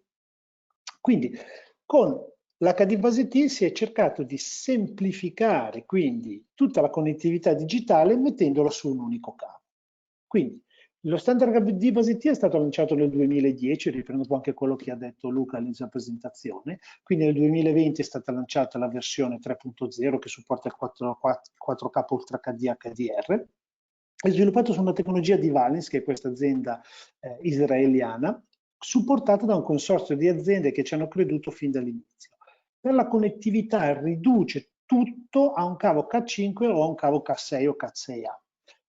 Sul singolo cavo si può arrivare fino a 100 metri, prevede una trasmissione bidirezionale, quindi diciamo dalla sorgente verso il dispositivo di visualizzazione e viceversa, anche se con delle limitazioni, e su un unico cavo può trasmettere segnale 4K HDR o 4 segnali 1080, quindi 10 segnali HD, un audio 7 canali, 2 porti USB, una LAN fino a 100 megabit al secondo, il trasmettitore infrarosso e il Power over Ethernet fino a 100 watt. Quindi si è semplificato con l'HD Base T, diciamo, la connettività dei vari dispositivi. Preciso, come è stato detto all'inizio, che non è una connettività basata sul TCP/IP, quindi non è un dispositivo che funziona attraverso gli switch o attraverso un sistema di rete IP, ma ne sfrutta l'infrastruttura solamente. Come diceva Luca nella sua presentazione, ha tra virgolette lo svantaggio di essere una connettività punto-punto, quindi dalla sorgente bisogna andare all'apparato di visualizzazione. Non si può avere dei distributori, o meglio sì, è possibile, ma diciamo non sono previsti distributori, eccetera. Quindi rimaniamo nell'ambito dell'installazione locale dei 100 metri massimo e dei 100 metri massimo. Qual è il vantaggio che ha portato questo all'utilizzo e alla diffusione? Uno, lo standard, quindi io un cavo HD Base T posso utilizzare un trasmettitore di Atlona e collegarlo direttamente al proiettore di Epson, o posso utilizzare lo stesso trasmettitore e collegarlo a un monitor di LG. Viceversa, posso prendere un trasmettitore HD Base T di Epson e collegarlo in un monitor di LG. Quindi diciamo, la compatibilità è garantita.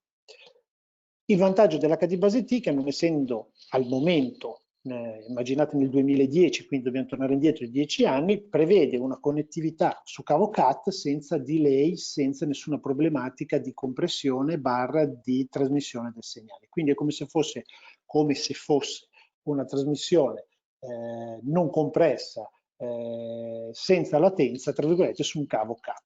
E che come funziona? Funziona attraverso una modulazione di impulsi, quindi l'informazione che noi stiamo trasmettendo è codificata nell'ampiezza, quindi non abbiamo un treno di dati come viene il TCP/IP, ma abbiamo diversi livelli di tensione, diciamo così, sulla modulazione di una portante, e quindi questo ci permette di poter sostanzialmente avere fino a 15 differenti livelli su 4 bit, quindi 16 livelli di voltaggio, e avere tutta una serie di dati che ci permette quindi di avere una banda sufficiente alla trasmissione del segnale. Adesso non entro nel dettaglio perché è molto complicato spiegare come funziona. Questo tipo di connettività è disponibile, come vi ho detto, sui vari mezzi di visualizzazione. Come potete vedere, ad esempio, i videoproiettori di Epson sono nel 95% del caso, tralasciando quelli per casa o tralasciando quelli per, diciamo, uso consumer, sono tutti dotati di questo tipo di connettività. Mi sono dimenticato di dire che l'HD base T è uno standard che viene molto utilizzato anche nelle automobili. Nell'automotive utilizza in maniera intensiva la connettività HD base T, in quanto i cablaggi sono molto ridotti, perché si riducono a un cavo CAT. Costruire oggi un'infrastruttura per una connettività HD base T, riallacciandomi a ciò che abbiamo detto nelle presentazioni precedenti, permette poi un domani di poter sfruttare la stessa infrastruttura per una connettività IP.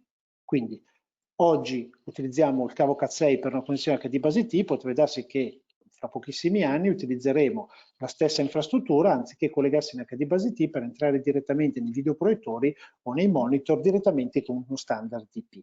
Quello che frena un po' oggi questa possibilità, che comunque esiste, è proprio dovuta al fatto che non vi è ancora uno standard definito da tutti i costruttori, ci si sta lavorando, quindi quale tipo di compressione andiamo a utilizzare, faccio degli esempi, il video lo trasferisco in H265, in H264, quale tipo di compressore hardware o decompressore software, cioè c'è tutta una serie di problematiche che in questo momento rendono difficile implementare direttamente in un videoproiettore una connessione IP in grado di ricevere uno streaming. Come potete vedere, i proiettori hanno tutti questi tipi di connettività, quindi hanno tutte le porte che gli permettono di collegare i cavi che abbiamo visto prima. Guardate quanti connettori vi sono su un videoproiettore. Per ridurre al minimo l'installazione possiamo sfruttare unicamente il connettore HD base T. Epson, come anche altri costruttori, non tutti, hanno definito in maniera separata il connettore della LAN dal connettore HD base T. Qual è il motivo? In modo tale da poter considerare l'HD base T come se fosse un ingresso video, mantenendo la connettività separata dalla trasmissione video. Ovvio, possibile fare un merge di queste due cose, quindi attraverso un settaggio nelle impostazioni del proiettore è possibile fare il merge della LAN sull'HD base T, quindi questo connettore smetterà di funzionare e il connettore HD base T è in grado di trasferire anche la LAN. La LAN che viene utilizzata principalmente per il controllo del videoproiettore oppure attraverso dei software, lo vedremo dopo nel capitolo Bring Your Own Device, dei software specifici di Epson. I proiettori possono trasferire delle informazioni direttamente, veicolare delle informazioni, visualizzarle direttamente attraverso il cavo IP. Quindi il concetto dell'HD base T è proprio quello di semplificare e uniformare, quindi cavo CAT, l'installazione. La forza è l'intercompatibilità tra i vari brand, quindi se non si era visto bene nella slide di prima potete vedere che in questo tipo, diciamo, questi sono i principali, chiamiamoli sponsor o aziende che partecipano allo sviluppo di questo tipo di tecnologia. Vedete che vi è Atlona, vi è Epson, vi è LG, come LG tra l'altro è tra i fondatori di questa associazione, di questa alleanza, quindi questo ha permesso di espandere lo standard e farlo diventare proprio intercompatibile e compatibile con tutti i vari dispositivi. Parliamo dell'altro concetto, quindi vi ho dato un'idea, poi se avete delle domande nello specifico le possiamo anche sviluppare alla fine di questa sessione. Parliamo invece del concetto del Bring Your Own Device.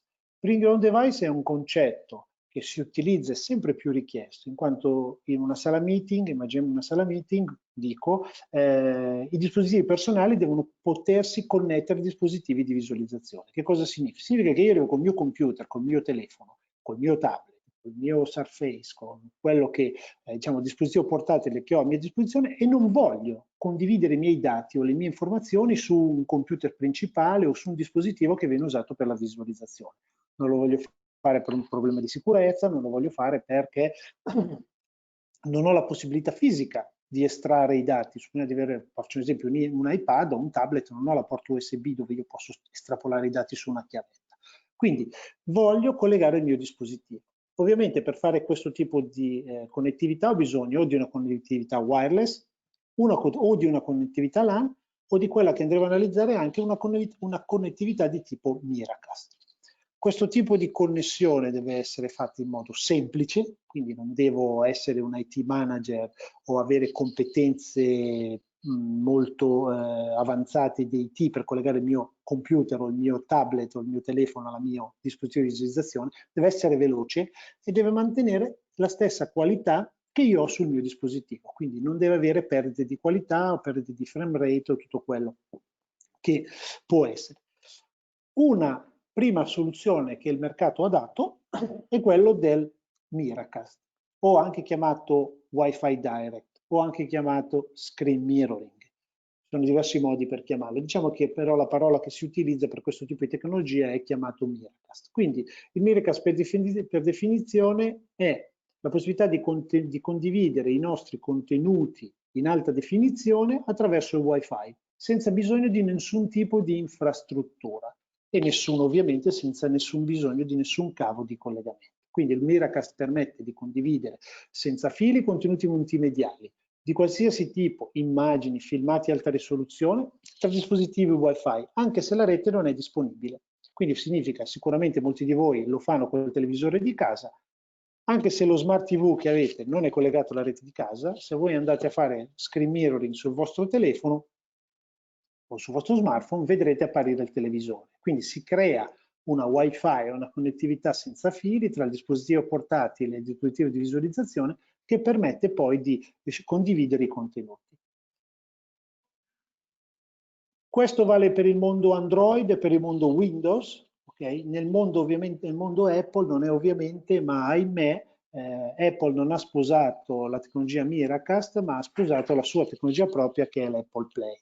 Quindi il concetto è identico, ma utilizza una forma di condivisione che è differente. Diciamo che dovreste avere l'Apple TV o un televisore di ultimissima generazione che oggi supporta l'Apple Play.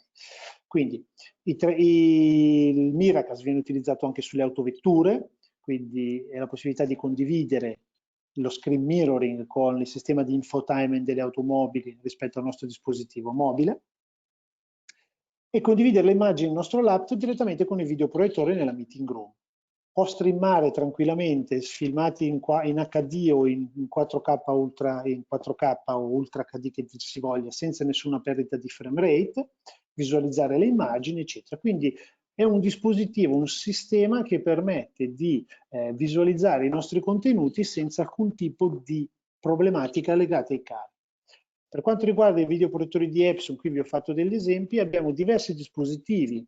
Qui vediamo i proiettori in alto a sinistra, sono proprio quelli che usiamo principalmente nelle meeting room, quello che è nel centro a destra, che è un proiettore che noi chiamiamo educational, che viene utilizzato o per il mondo delle scuole o specificamente in questo modello per le boardroom di alto livello, o i proiettori anche da installazione per schermi molto grandi che dotati dell'apposito dongle Wi-Fi hanno la possibilità di diventare compatibili con il Miracast. Quindi io nella meeting room come quella che mi trovo oggi, io posso decidere se avere un cavo HDMI e collegare il mio Mac direttamente all'interfaccia e al videoproiettore o semplicemente di poter condividere sul computer Windows, voi lo fate con Windows P, poi connette il dispositivo remoto direttamente al mio videoproiettore.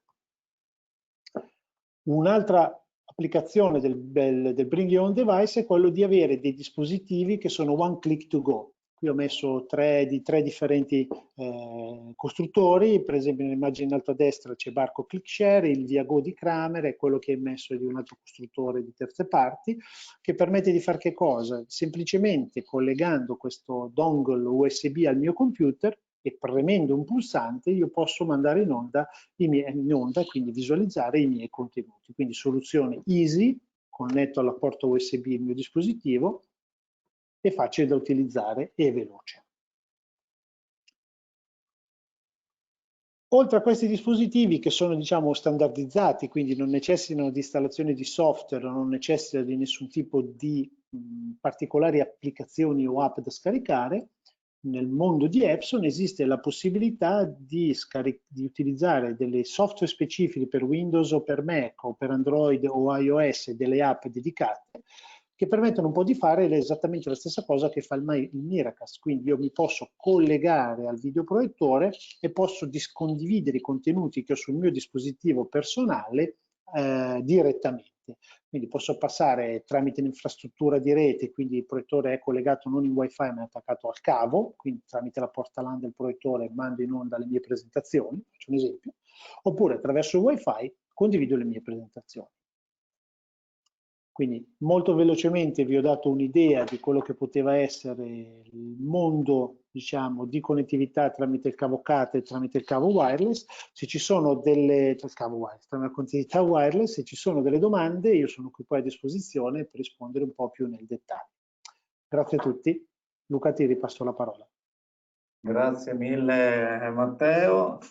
Anche Matteo ci ha fornito degli spunti interessanti che in qualche modo verranno ripresi parlando di Autolona nell'ultima presentazione, come concetti come il Bring Your Own Device e in particolare poi l'implementazione delle CD-based stick che Matteo ci ha così ben dettagliato per farci comprendere le potenzialità di integrazione soprattutto con tutti i prodotti che in qualche modo stiamo vedendo oggi. Torniamo a Matteo che insieme a Luigi ci parleranno invece di soluzioni di BuyAmp, marchio americano che noi storicamente distribuiamo da sempre. La prima parte della presentazione riguarda una scelta, diciamo, filosofica che riguarda la rete che è stata effettuata da BuyAmp ormai quasi, anzi sono passati almeno 8 anni. Quindi passo la parola a Matteo e cominciamo la presentazione. Okay. Come diceva appunto Luca anche all'inizio di questa presentazione, diciamo che l'audio video networking e soprattutto la diffusione delle reti connessa alla struttura degli edifici attuale ci dà la possibilità di utilizzare le infrastrutture informatiche anche per la gestione dei flussi audio. Questo in generale vale per tutti i protocolli e gli standard di audio video networking, e i vantaggi principali che otteniamo da questo tipo di approccio al trasporto dei segnali audio video sono senza dubbio 4. Diciamo, il primo è la flessibilità, in quanto è possibile avere a disposizione numerosi canali audio su un singolo cavo Ethernet e tutti i canali sono sempre disponibili ad ogni nodo della rete, rendendo possibile l'indirizzamento di un qualsiasi canale da una sorgente a una destinazione semplicemente via software e senza ricorrere a collegamenti punto punto o a rivedere l'infrastruttura in caso di modifica delle esigenze. Un altro vantaggio è costituito dal monitoraggio, che è, diciamo, intrinseco nella struttura tecnica dell'infrastruttura informatica, in quanto il monitoraggio e il controllo sono attuabili per tutti i dispositivi di rete connessi, per i collegamenti verso gli apparati audio e anche ovviamente per quanto riguarda la gestione e la regolazione degli apparati audio connessi. Anche la sicurezza è un vantaggio innegabile di questo tipo di approccio, soprattutto in termini di gestione automatica della ridondanza, come ad esempio nel caso dello switch di un amplificatore non funzionante che può essere sostituito con uno spare semplicemente in modo automatico. Oppure più prettamente in termini informatici, grazie all'attuazione di precise strategie di networking, come ad esempio lo spanning tree o il MAC filtering.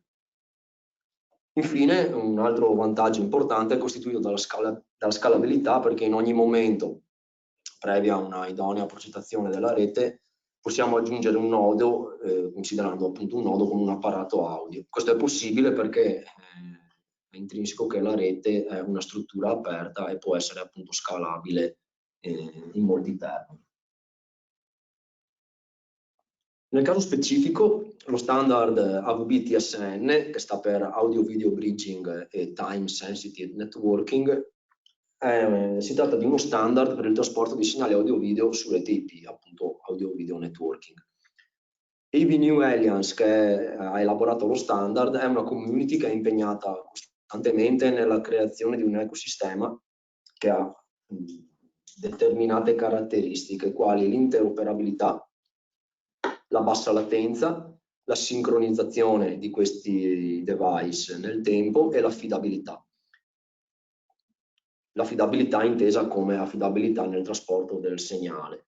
Ultimo e non meno importante, anche la questione dello standard aperto attraverso la certificazione dei prodotti allo standard AVB-TSN.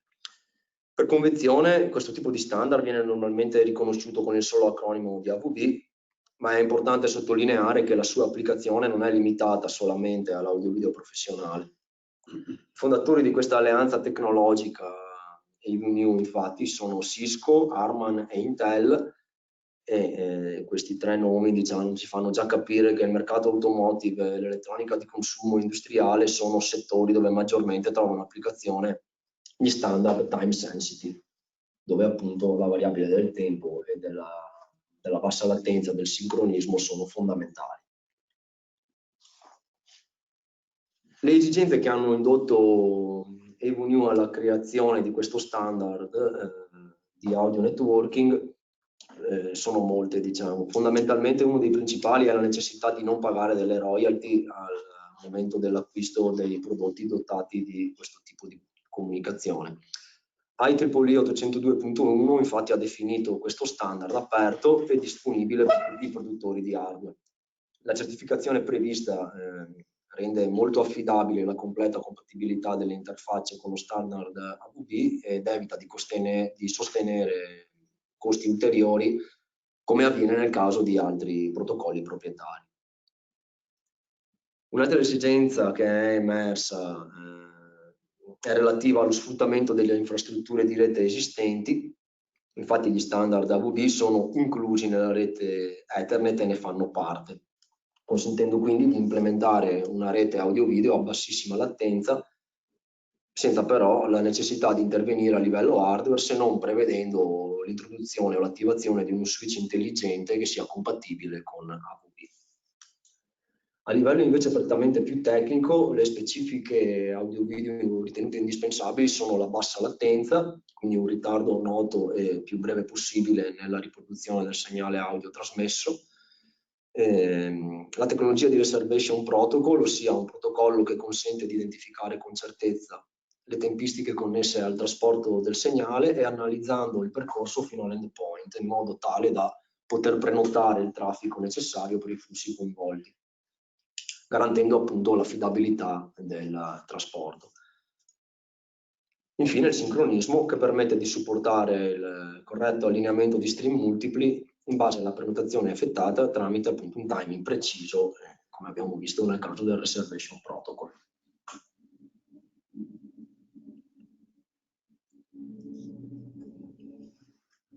A questo punto possiamo quindi vedere quali sono gli obiettivi veri e propri che AVNew ha deciso di raggiungere per soddisfare le esigenze che abbiamo appena preso in considerazione. Innanzitutto la sincronizzazione di più flussi audio-video tra loro e il contenimento del clock coinvolto nel trasporto entro una sincronia di 1 microsecondo. Un altro obiettivo fondamentale è costituito dall'implementazione di quality of service per audio e video. Questo avviene tramite la determinazione dei domini all'interno della rete e con la definizione della banda garantita certa. Oltre a questo, come abbiamo visto nel caso della bassa latenza in base alle esigenze, è importante garantire una latenza massima che sia nota e conosciuta.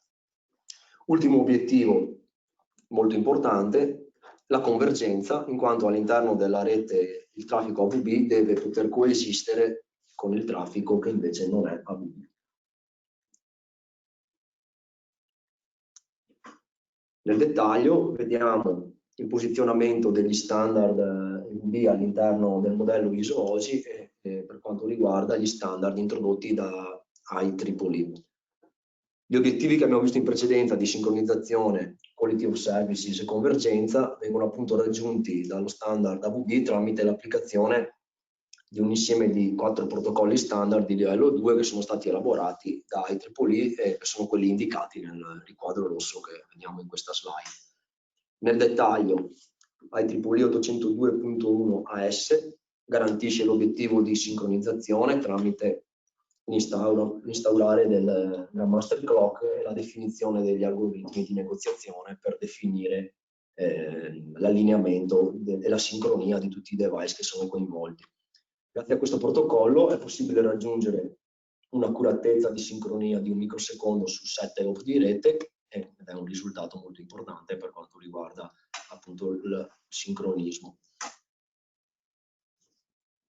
Quality of Services per audio-video viene invece gestito tramite i protocolli IEEE 802.1 QAT e QAV. Il primo serve per gestire appunto lo stream reservation con la tecnologia dell'admission control, mentre il secondo, 802.1 QAV, garantiscono l'obiettivo di Quality of Services in base alla gestione della priorità. Entrambi questi due ultimi protocolli standard sono un'estensione di 802.1q, che è il protocollo standard di IEEE che gestisce normalmente le VLAN. Infine, l'ultimo obiettivo importante nella definizione di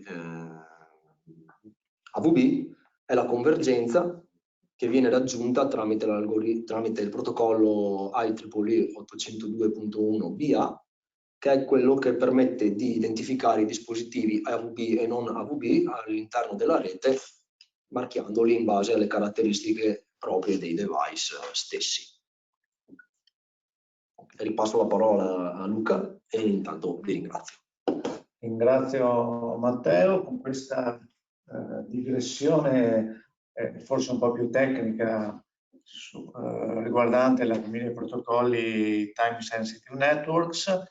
Prima la definivo una scelta filosofica di Biamp perché in qualche modo ha anticipato i tempi quando ha fatto nascere la nuova famiglia di prodotti di cui vi parlerà fra poco Luigi, scegliendo questa famiglia di protocolli proprio con l'obiettivo di utilizzare uno standard vero che non fosse proprietario di nessun vendor. Abbiamo sentito alcuni esempi prima dove di fatto però la tecnologia standard in realtà è proprietaria di qualcuno, che vuol dire pagare delle royalties, e inoltre ha dato la possibilità insomma di ampliare, allargare diciamo il loro mercato, che era storicamente del mondo dell'audio anche al mondo del video. Ma non voglio anticipare troppe cose per dare in realtà ringrazio Luca perché l'introduzione a Biamp è proprio, sarebbe stata proprio in tal senso.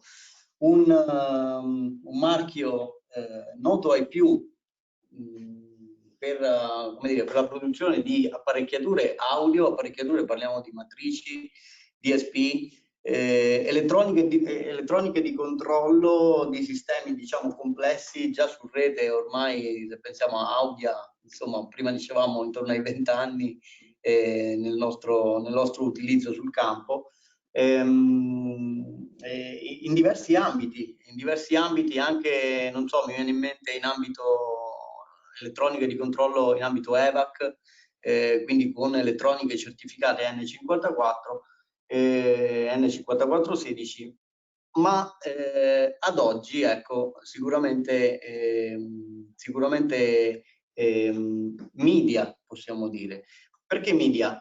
Perché aggiunge Biamp con l'ultima famiglia di prodotti presentati. Con l'ultima famiglia parliamo di Tesira, la più nota Tesira, aggiunge sostanzialmente la V del video utilizzando appunto il protocollo EVB-TSN. Ecco, l'introduzione di Matteo più tecnica era, diciamo, necessaria, perché ha messo sicuramente in evidenza tante peculiarità di questo protocollo rispetto ad altri.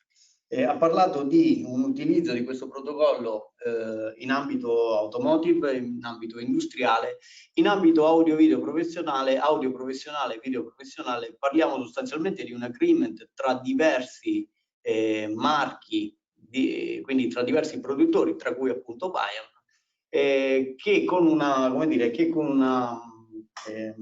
un processo di certificazione garantisce appunto ad oggi l'interoperabilità tra questi prodotti, insomma questa certificazione MILEN. Mi piace la questione della scelta filosofica del protocollo, ma non oggi, secondo me. Nel senso che se guardiamo al periodo, quindi a circa 10 anni fa, quando sostanzialmente un nuovo produttore decideva doveva decidere quale protocollo audio adottare, in quel caso 10 anni fa era effettivamente una scelta filosofica. Dal punto di vista tecnico significava vincolarsi a innanzitutto la scelta di un livello dello strato di ROSI, ma significava vincolarsi ad esempio alla topologia di rete, in alcuni casi per alcuni protocolli alla tipologia di cavi da utilizzare, vincolarsi un po' di più al controllo d'errore, alla robustezza quindi del protocollo, in base all'applicazione vincolarsi alla latenza, per dire che in qualche modo Biamp nella scelta del protocollo ha fatto sicuramente una scelta ragionata, non oggi ma sostanzialmente 10 anni fa.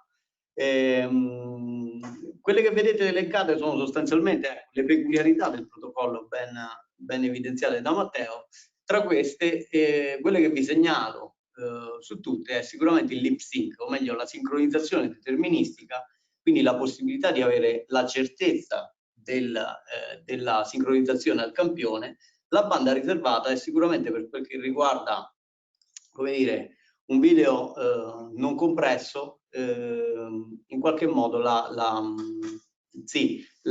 banda riservata è guardando all'elevato traffico generato sostanzialmente dal video non compresso. A fare l'ago della bilancia c'è l'algoritmo di compressione, insomma. Significa che sarebbe bellissimo avere ovunque il 4K, certo è che abbiamo rischi di saturazione della banda, a volte in applicazioni in cui non è nemmeno necessaria sostanzialmente avere una elevata qualità. Per cui l'algoritmo è in qualche modo l'ago della bilancia. Nel nostro mondo, ecco, nel mondo Biamp, la cosa bella è che noi abbiamo sostanzialmente audio e video insieme su un'unica piattaforma, ma in realtà per Biamp abbiamo in realtà qualcosa in più, nel senso, se pensiamo al server di per la famiglia di prodotti Tesira, possiamo definirlo, abbiamo definito un media gateway sostanzialmente, per cui non solo abbiamo una piattaforma che fa da collante tra diversi protocolli, tra l'altro di diverse, diciamo, ere tecnologiche. Nel caso del Cobrant, insomma, è ancora largamente utilizzato, però mi mettessi oggi a produrre un dispositivo, probabilmente non è il protocollo che sceglierei. Quindi fa da gateway di sicuramente questi tre protocolli, fa da gateway anche per la parte telefonia, quindi sul server o su diversi device possiamo avere la possibilità di abilitarlo come un terminale VoIP o PSTN. Sicuramente fa, vedete il nostro microfono che ho messo all'inizio con il nostro diffusore, direi di qualità, ma comunque analogico, insomma, quindi ancora da collante col mondo audio analogico e sicuramente abbiamo il controllo, quindi è qualcosa in più ad oggi sostanzialmente l'ecosistema Biamp. Per quel che riguarda il video, in sostanza si tratta di due, dal punto di vista del prodotto, se parliamo di prodotto, parliamo di un encoder e di un decoder, 4K a 60 frame al secondo, che in qualche modo fanno sì che il nostro sistema diventi un'unica grande matrice, se vogliamo, in cui tutto l'audio e tutto il video, indipendentemente da dove questi siano presi, sono sincronizzati. Io volutamente ho usato questo screenshot, lo dico, insomma, l'ho rubato, non ho fatto io questo schema, di un centro congressi. Perché questo? Perché un centro congressi? Perché può essere un'applicazione anche estremamente diciamo flessibile, nel senso che le cose, alcune sale possono essere rimodulate, all'interno di una sala stessa posso fare cose diverse, per cui quello che vedete sostanzialmente con i cavi arancioni è tutto quel che passa in EVPTSN. Questo significa che abbiamo da un lato ecco, l'endpoint può essere l'amplificatore a cui sono collegati i diffusori, dall'altro può essere l'encoder e il decoder video.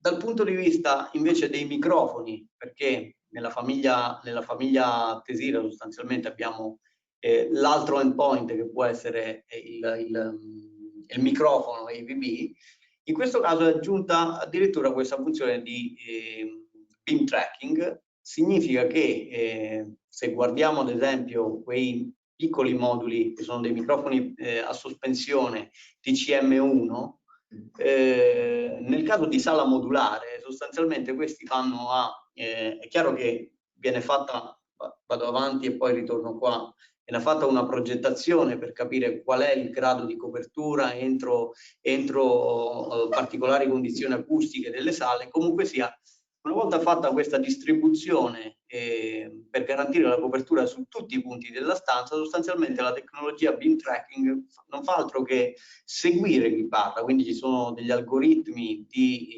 ottimizzati per il riconoscimento della voce che ci consentono non solo di discriminare, diciamo, chi parla, ma anche di prendere il miglior segnale possibile in automatico tra tutti i microfoni. Senza andare troppo nel dettaglio, la cosa bella da parte nostra è che parliamo di dispositivi ad architettura aperta, nel senso che quella che definiamo architettura aperta significa per noi poter definire installazione per installazione, applicazione per applicazione, il workflow e il processing necessario. Quindi dall'ingresso all'uscita audio, o comunque sia dall'ingresso all'uscita video, possiamo definire tutto quel che c'è, tutto quel che vogliamo in termini appunto di processing.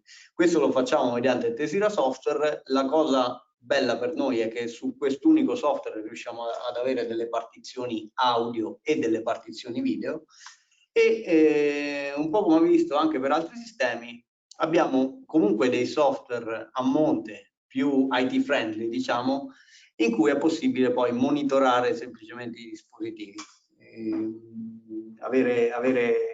Avere come dire, le informazioni necessarie all'IT manager al fine di capire se un dispositivo è aggiornato, appunto, se è in rete e event log del caso, insomma. Quindi questa è un po' la panoramica su Biamp. Ripasso la parola a Luca. Sì, grazie Luigi. Biamp è un argomento che mi sta molto a cuore per chi mi conosce, perché per anni ho fatto e faccio ancora formazione sull'argomento. In qualche modo abbiamo chiuso un cerchio rispetto all'ecosistema di Shure, nel senso che qui esiste un ecosistema con filosofie diverse. Qui la filosofia è di oggetti che sono, come dire, virtuali all'interno del DSP senza distinzione con l'oggetto fisico. In Shure un ecosistema similare e, oso dire, anche se interno in competizione, dove però l'oggetto fisico è ancora è in evidenza. Sono due filosofie diverse, ma che sono un esempio eclatante di quanto l'audio su IP nel caso di Shure e anche il video su IP nel caso di Biamp si integrano veramente in modo trasparente nella rete, e questo insomma è una cosa importante. L'argomento successivo che chiude un po' le nostre presentazioni riguarda Atlona. Il collega Marco Calò, che è il nostro Technical Account Manager, specialista soprattutto di Atlona, come ha detto Giampiero De Martino all'inizio, ma in realtà è un specialista a 360 gradi che vi supporta sul territorio. Ci parlerà delle soluzioni IP di Atlona, che oltre ad avere quella tecnologia che è stata nominata almeno un paio di volte oggi, che è l'ECT-BST, che voglio ricordare, per dovere di cronaca, non è solo una soluzione su IP, sfrutta solo il cavo categoria come mezzo, diciamo, fisico della rete, ma non è intrinsecamente di rete. Dicevo, Atlona ha le sue soluzioni sui piedi e di questo Marco Calò vi parlerà adesso. Grazie Marco. A te. Grazie Luca dell'introduzione, un po' utilizzo quanto avete seminato in precedenza per introdurre quelle che sono le soluzioni Atlona per l'audio video over IP ed il controllo. Quello che abbiamo visto finora è essenzialmente un sistema audio video su rete, è un sistema dove gli endpoint si installano sui vari device, quali sorgenti e destinazioni, e possono commutare numerose fonti e destinazioni da molte posizioni diverse e distribuire i contenuti tra di loro in modi che effettivamente non sarebbero possibili con la commutazione e la distribuzione tradizionale di una matrice audio-video. Questa funzionalità di matrice virtuale è consentita dalla flessibilità e dall'agilità dell'integrazione audio-video e dal controllo sulla rete. Fatemi dire che comunque i sistemi audio-video su IP sono dei sistemi altamente scalabili, possono crescere insieme alla crescita del sistema, possono configurarsi come sistemi asimmetrici. Non dimentichiamo che normalmente quando acquistate una matrice audio-video è una matrice simmetrica, cioè dotata di numero uguale di input e di output. In questo caso invece si può configurare un sistema di distribuzione audio-video su rete in maniera simmetrica con pochi sorgenti e tante destinazioni, o viceversa con tante sorgenti e poche destinazioni. Teoricamente è un sistema senza limiti di dimensioni. Sistema OmniStream è la soluzione Atlona per il video over IP che integra e distribuisce segnali audio, video, USB e controllo su una rete dati standard. Ha caratteristiche e capacità specifiche che la rendono ideale come infrastruttura di segnale audio-video per sale interconnesse, piani multipli, edifici interi, campus aziendali e universitari, e si distingue dalle altre piattaforme audio-video in rete sul mercato in termini di costi, affidabilità, scalabilità, qualità dell'immagine e altri fattori chiave per l'integrazione del sistema audio-video a livello di infrastruttura IT. OmniStream supporta fino a 4K Ultra HD a 60 Hz senza sottocampionamento cromatico, quindi con visione 444, supporto HDR, HDR10, HLG, Dolby Vision. Tutti i dispositivi OmniStream sono alimentabili con PoE cosiddetta IEEE 802.3 AF, quindi PoE cosiddetta standard, il che rende conveniente posizionarli ovunque si trovino delle sorgenti e dei display audio-video. L'alimentazione PoE inoltre consente di monitorare in maniera centralizzata la potenza e la gestione degli endpoint. Inoltre sono dotati di una tecnologia di forward error correction in realtà quando si pianifica l'integrazione audio-video è assolutamente indispensabile l'affidabilità della trasmissione dei pacchetti. Abbiamo parlato di UDP, quindi non è consentita la ritrasmissione dei pacchetti persi, ma OmniStream utilizza un protocollo standard FEC adottato dal settore broadcast, che permette, attraverso l'incrocio di matrici di pacchetti, di ricostruire il pacchetto mancante alla destinazione. Altro requisito fondamentale per quel che riguarda i sistemi audio-video over IP è la latenza. È richiesta in maniera assoluta una trasmissione audio-video a bassa latenza. I segnali video richiedono molta larghezza di banda, il che costringe in qualche maniera per il trasporto su reti IP ad una compressione. Questa compressione genera inevitabilmente una latenza che potrebbe essere non adatta per alcune applicazioni audio-video. Pensiamo a un encoding e decoding fatto all'interno della stessa sala.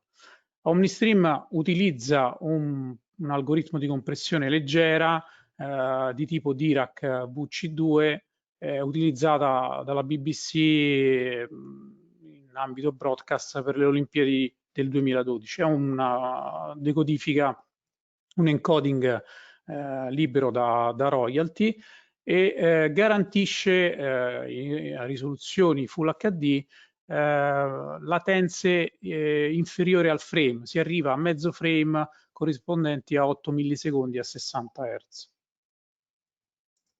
Inoltre gli endpoint OmniStream, ovviamente noti anche come encoder e decoder, possono elaborare fino a 2 canali video indipendenti fino a 4K Ultra HD in un singolo apparato da mezza unità REC standard 19 pollici, con un'elaborazione indipendente per ciascun canale. Questo consente un risparmio in termini di spazio sia sugli endpoint ma anche sulle strutture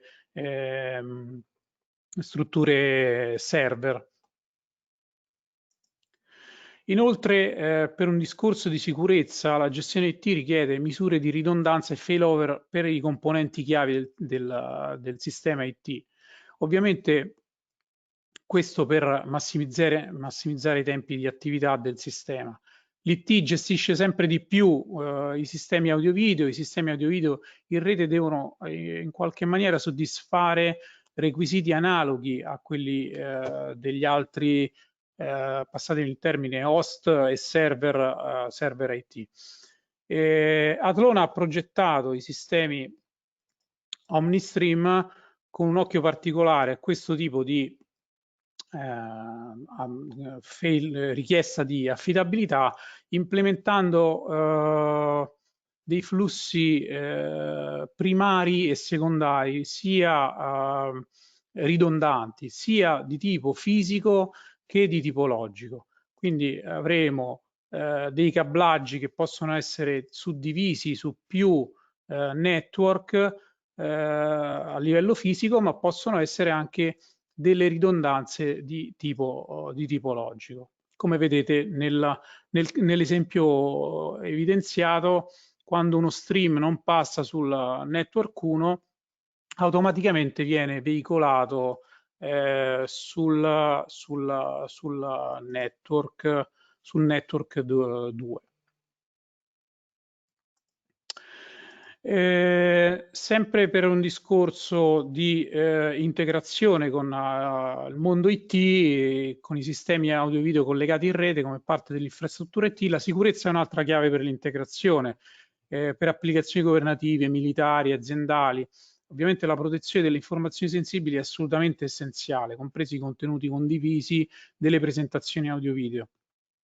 OmniStream integra protocolli di AS128, inoltre anche all'interno della stessa rete per comunicazioni sicure e personalizzate è possibile attivare delle chiavi di scrambling sui singoli endpoint in modo da blindare la comunicazione sui terminali coinvolti anche all'interno della propria rete.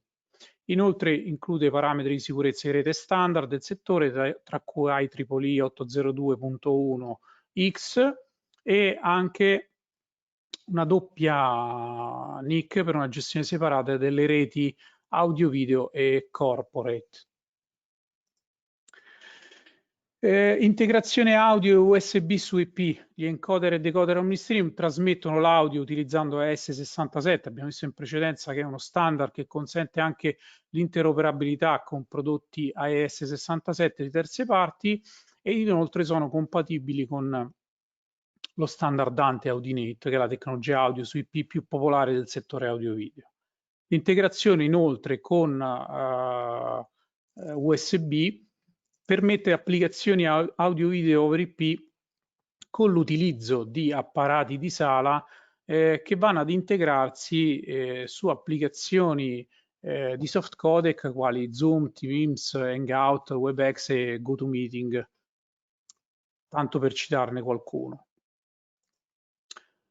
L'audio video di alta qualità su Gigabit Ethernet. Alcune piattaforme audio video over IP si basano su una standard Ethernet a 10 gigabit, quindi applicando una compressione light 2:1.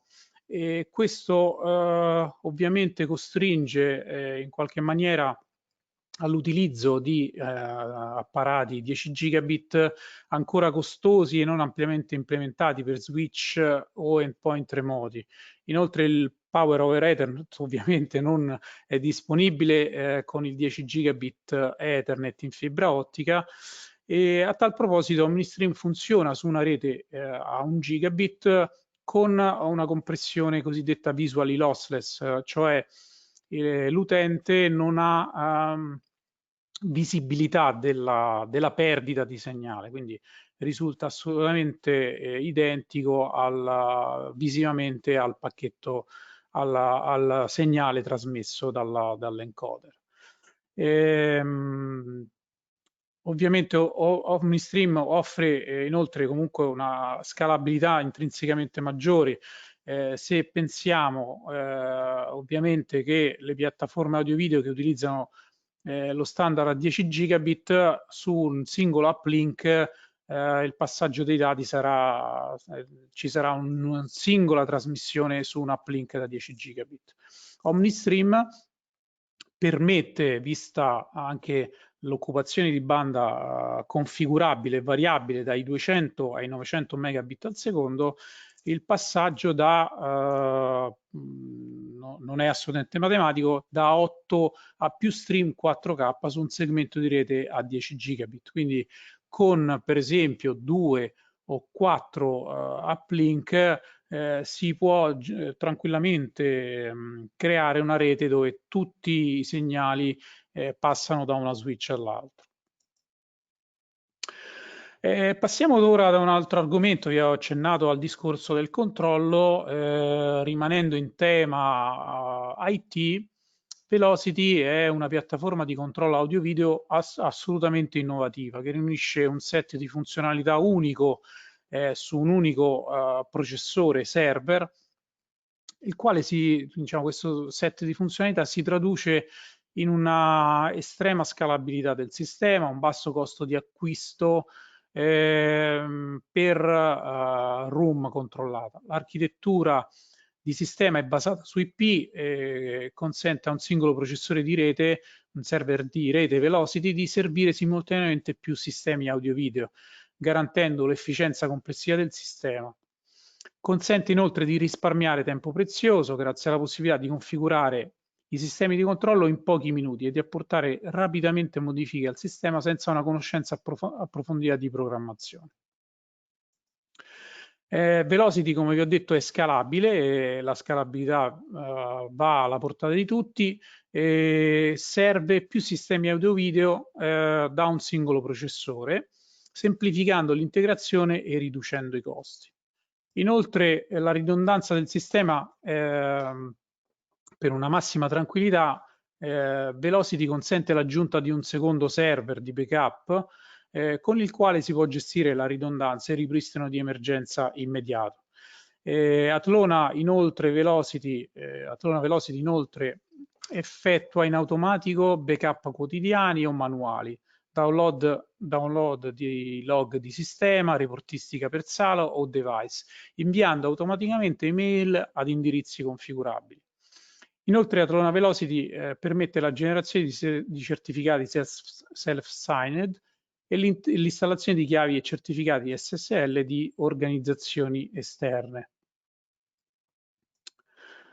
Atlona Velocity Cloud. Ogni sistema Atlona Velocity include il monitoraggio e la gestione via cloud. Si tratta di una risorsa per la creazione e la gestione centralizzata dei sistemi di controllo Velocity per più clienti e siti, utile sia per l'integratore sia per il team manager. Permette l'accesso ovunque attraverso un browser web, permette l'organizzazione delle installazioni di controllo audio-video suddivise per cliente, sito cliente, posizioni specifiche come edifici, piani e sale. Permette di configurare da remoto un nuovo sistema Velocity da zero oppure modificarlo in pochi minuti. Nessun tipo di programmazione viene richiesta a chi fa la configurazione. Crea account basati su ruolo per utente, ciascuno con dei privilegi di accesso chiaramente definiti.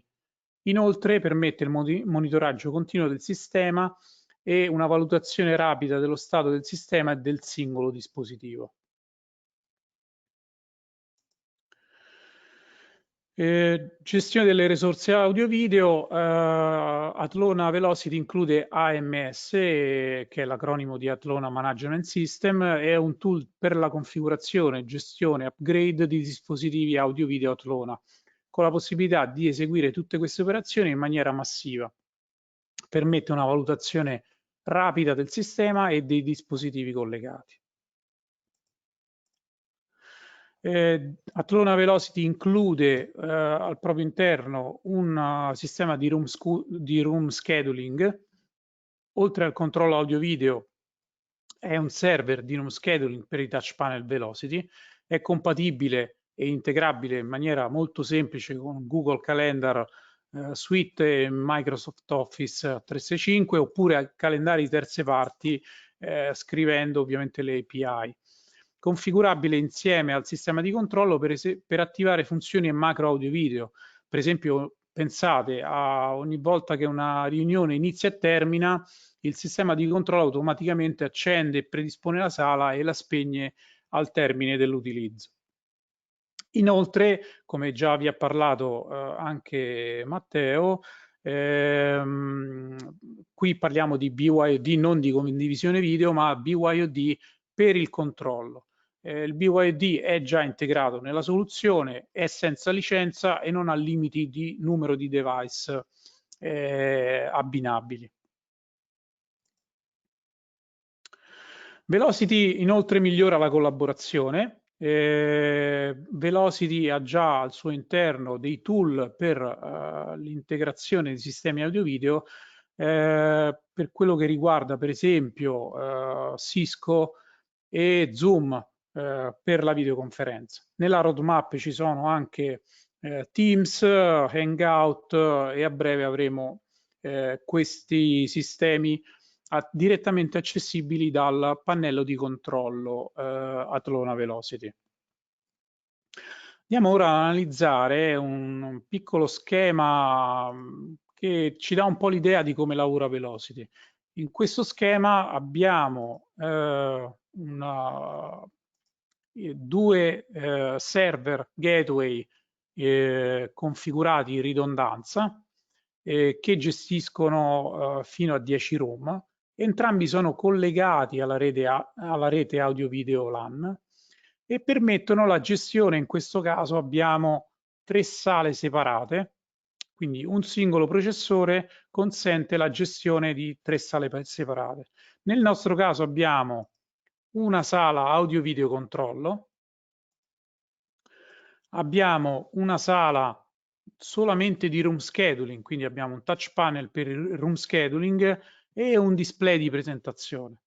E poi abbiamo una sala che integra entrambe le tecnologie, quindi sia il touch panel di room scheduling sia il touch panel per il video, l'audio video controllo. Potete notare come all'interno di questo schema ci sono dei piccoli apparati, delle piccole interfacce Perché, come abbiamo già detto all'inizio, Velocity è un sistema di controllo che lavora su IP.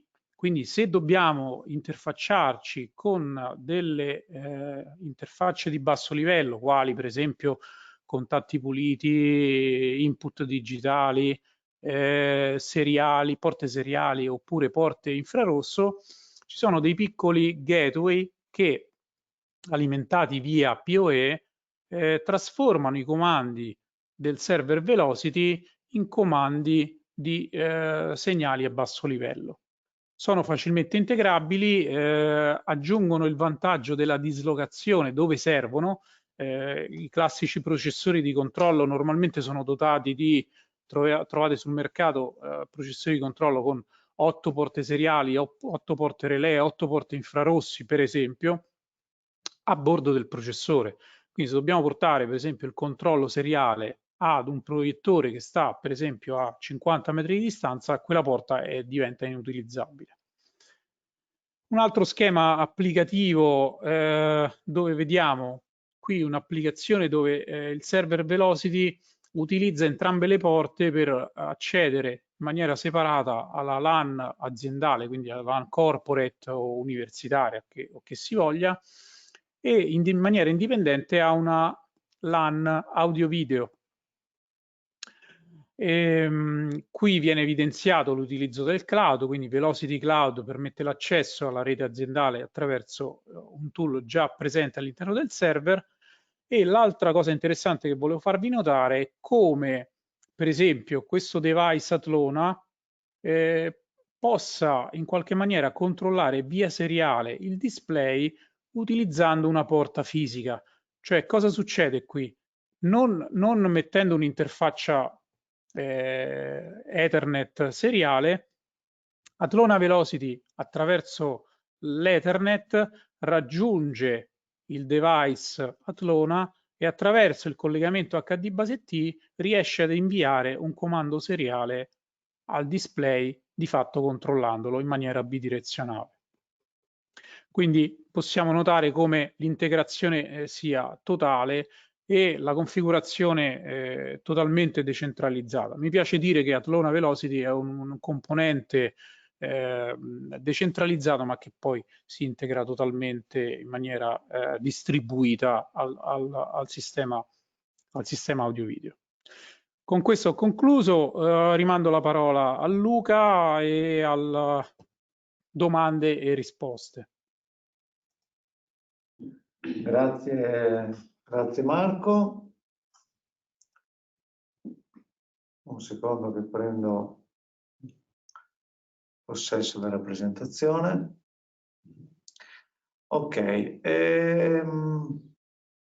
direi che con l'ultimo intervento di Marco siamo arrivati anche a citare una cosa che fino a questo momento non avevamo nominato, che è il cloud. Ovviamente tutte le soluzioni che sono nativamente IP in qualche modo permettono un controllo da remoto.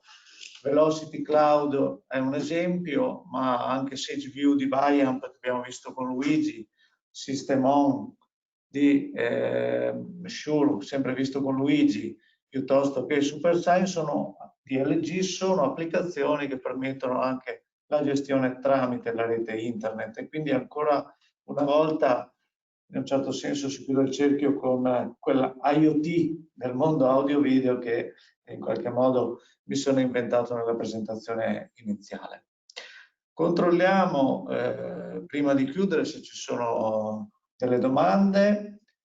In questo momento non vedo commenti, però ovviamente voi avete in qualche modo un nostro riferimento per poterci eventualmente contattare o fare le dovute domande in futuro, attendendo che eventualmente qualche vostra domanda. Voglio solo ricordare che la registrazione dell'evento, le presentazioni e altre risorse verranno condivise con tutti.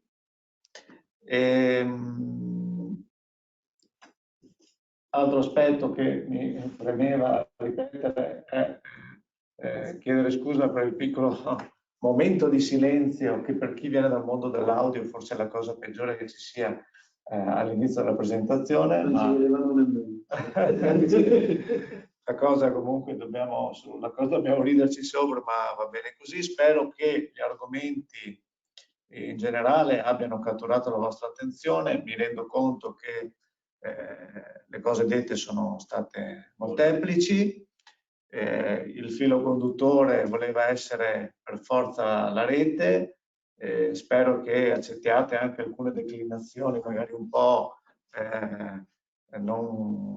magari non perfettamente congruenti con il vostro concetto di audio video su rete, ma quello che ci premeva discutere insieme o comunque raccontarvi era veramente quanto l'offerta di sistemi audio video, anche apparentemente in competizione uno con l'altro, in realtà permettono, in particolare a noi di Prase Media Technologies, l'opportunità di offrire delle soluzioni a 360 gradi nel mondo audio video che si integrano tra loro. Noi abbiamo parlato dei singoli brand come se fossero degli atomi, ma in realtà il fatto stesso di adottare protocolli standard, nomino uno su tutti, la E67, per quanto riguarda l'audio, ci permette veramente di far comunicare, interoperare questi oggetti tra di loro veramente in modo molto facile per noi e soprattutto per gli integratori di sistemi, con lo scopo, ripeto, di poi riuscire a creare una soluzione per l'utente finale che in qualche modo debba essere trasparente, comunque non debba vedere assolutamente il livello, se vogliamo, di complessità che può esserci dietro, almeno in apparenza. Vorrei, vedendo che non arrivano ulteriori domande, forse a causa anche del fatto che ci siamo dilungati almeno un quarto d'ora in più del previsto, forse anche mezz'ora. Volevo ringraziare tutte le persone che hanno partecipato, hanno dato il loro contributo attivo. Vado in ordine solo di presentazioni, non tanto di importanza, che sono Giampiero De Martino di Panduit, che rappresenta anche ovviamente Atlona, poi Luigi e Matteo, che sono a fianco a me, hanno rappresentato in qualche modo Shure, Genelec e Bayep, Gianmarco Totera di LG, Matteo Riva di Epson e infine il collega Marco Calò da Roma che ha parlato e rappresentato Atlona terminando tutte le presentazioni. Non so se ci sono commenti da parte dei colleghi che hanno partecipato. Se non ci sono commenti, io direi che possiamo salutarci e ringraziandovi nuovamente. Buona serata a tutti.